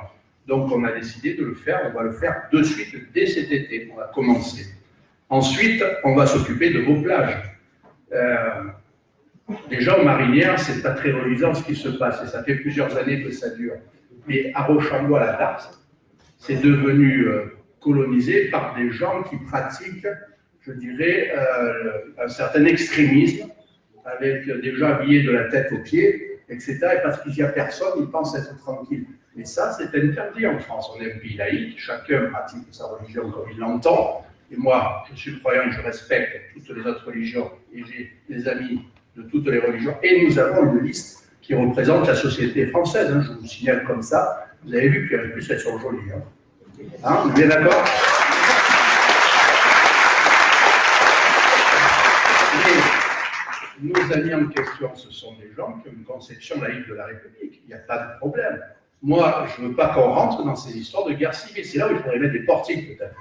À la maternelle, à la plage de la Darse. Donc, on va s'en occuper tout de suite. Voyez-vous, on va arriver à la conclusion parce que il est 19h, il fait soif, il est temps d'aller boire un coup.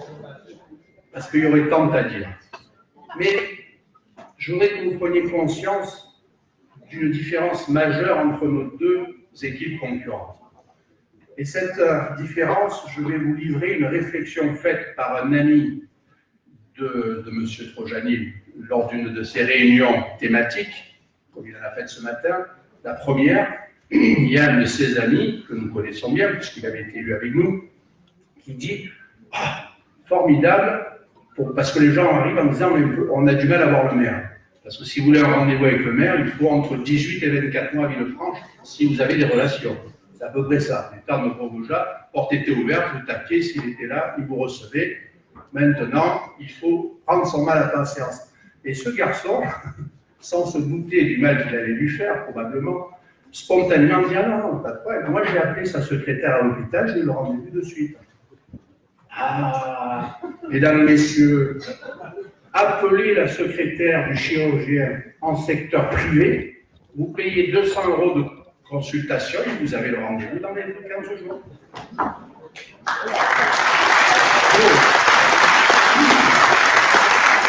La différence, d'abord on a fait campagne à deux, parce qu'avec Christine, en qui j'ai une confiance absolue, parce qu'elle a acquis toutes les compétences, et vous avez pu voir le talent qu'elle a, 7 jours sur 7, vous aurez le capitaine du navire à la tête de la commune de Villefranche. À nous deux, vous êtes certains d'avoir une continuité de service. Avec les équipes de tête, vous avez entendu tous ces gens brillants, qui se sont adaptés pour pouvoir être disponibles pour la ville de Villefranche. Ils seront là, vous les aurez, vous les verrez. Ils vont s'occuper des dossiers au quotidien. Ce n'est pas une fois par mois lors d'un conseil municipal que vous verrez les adjoints. Vous les verrez tous les jours. nous sommes des gens disponibles et nous serons à votre disposition tout au long de notre mandature.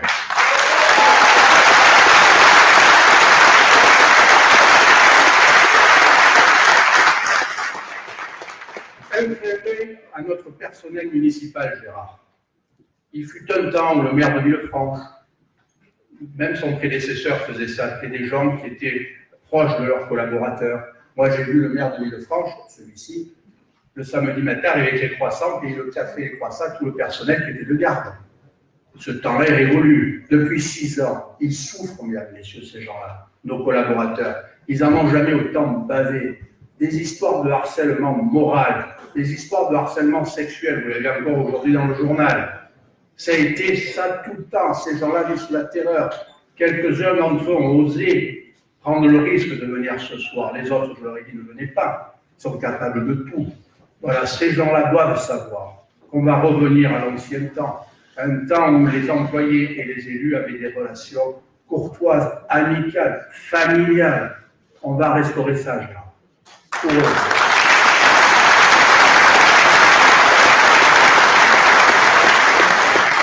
Et puis je ne saurais terminer sans vous dire que un autre changement, mais peut-être le plus important, c'est que contrairement à l'image qu'on a dressée de mon personnage, je suis un homme d'équipe.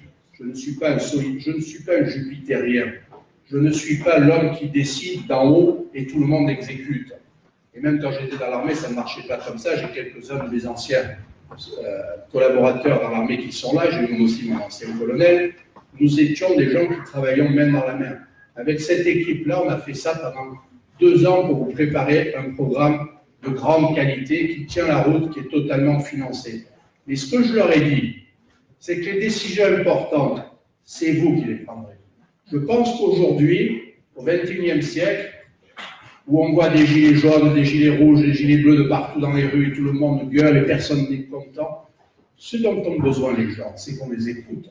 Nous, on a cette humilité, mesdames, messieurs, d'avoir dit, on n'a pas réussi à convaincre la majorité des Villefranchois. C'est que quelque part, on n'a pas été bon.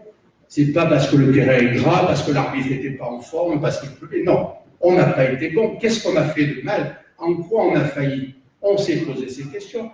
On a, par exemple, constaté que l'idée qui partait d'en haut de faire l'immeuble là, de faire ceci, sans que vous ayez décidé ça, c'était la bonne méthode. C'est la raison pour laquelle on a travaillé avec vous. On a préparé des projets, mais après on vous les a soumis discrètement pendant 2 ans pour adapter, pour prendre en considération ce que vous aviez dans les tripes. Les grandes décisions, mesdames et messieurs, c'est vous qui les prendrez. Si je vous dis que pour la Thalasso, si on arrive à obtenir une offre séduisante et suffisante, je vous demanderai votre avis. C'est vous qui déciderez. Sur le projet du parc, dessus avec le Jardin Billon, on va faire quelque chose de formidable. Mais il y a tellement d'options. C'est vous qui déciderez. Parce que c'est ni le maire ni le conseil municipal qui va savoir mieux que vous ce qu'il faut faire pour Villefranche. On le fera ensemble sur les grandes décisions. La gestion du quotidien, c'est ces gens-là merveilleux qui m'entourent et qui vont se lever maintenant pour vous dire que eux, comme moi, on aime particulièrement Villefranche. Et vous aussi, on est 15 mars prochain, mesdames et messieurs, faites confiance à cette équipe.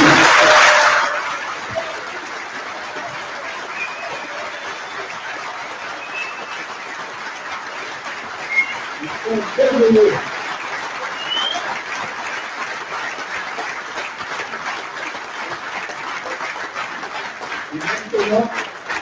Alors, les coéquipiers, nous descendons là pour faire la photo avec lui ce matin, face à la tribune. Mesdames, messieurs, le bar est ouvert, mais n'oubliez pas que le 15, les bureaux de vote ferment à 18h. À 18h, on y va de 8h du matin à 18h du soir. Et il n'y aura qu'un seul tour, hein, pas la peine de dire on attend le 2e tour. Le 15 mars, on a gagné. Et vous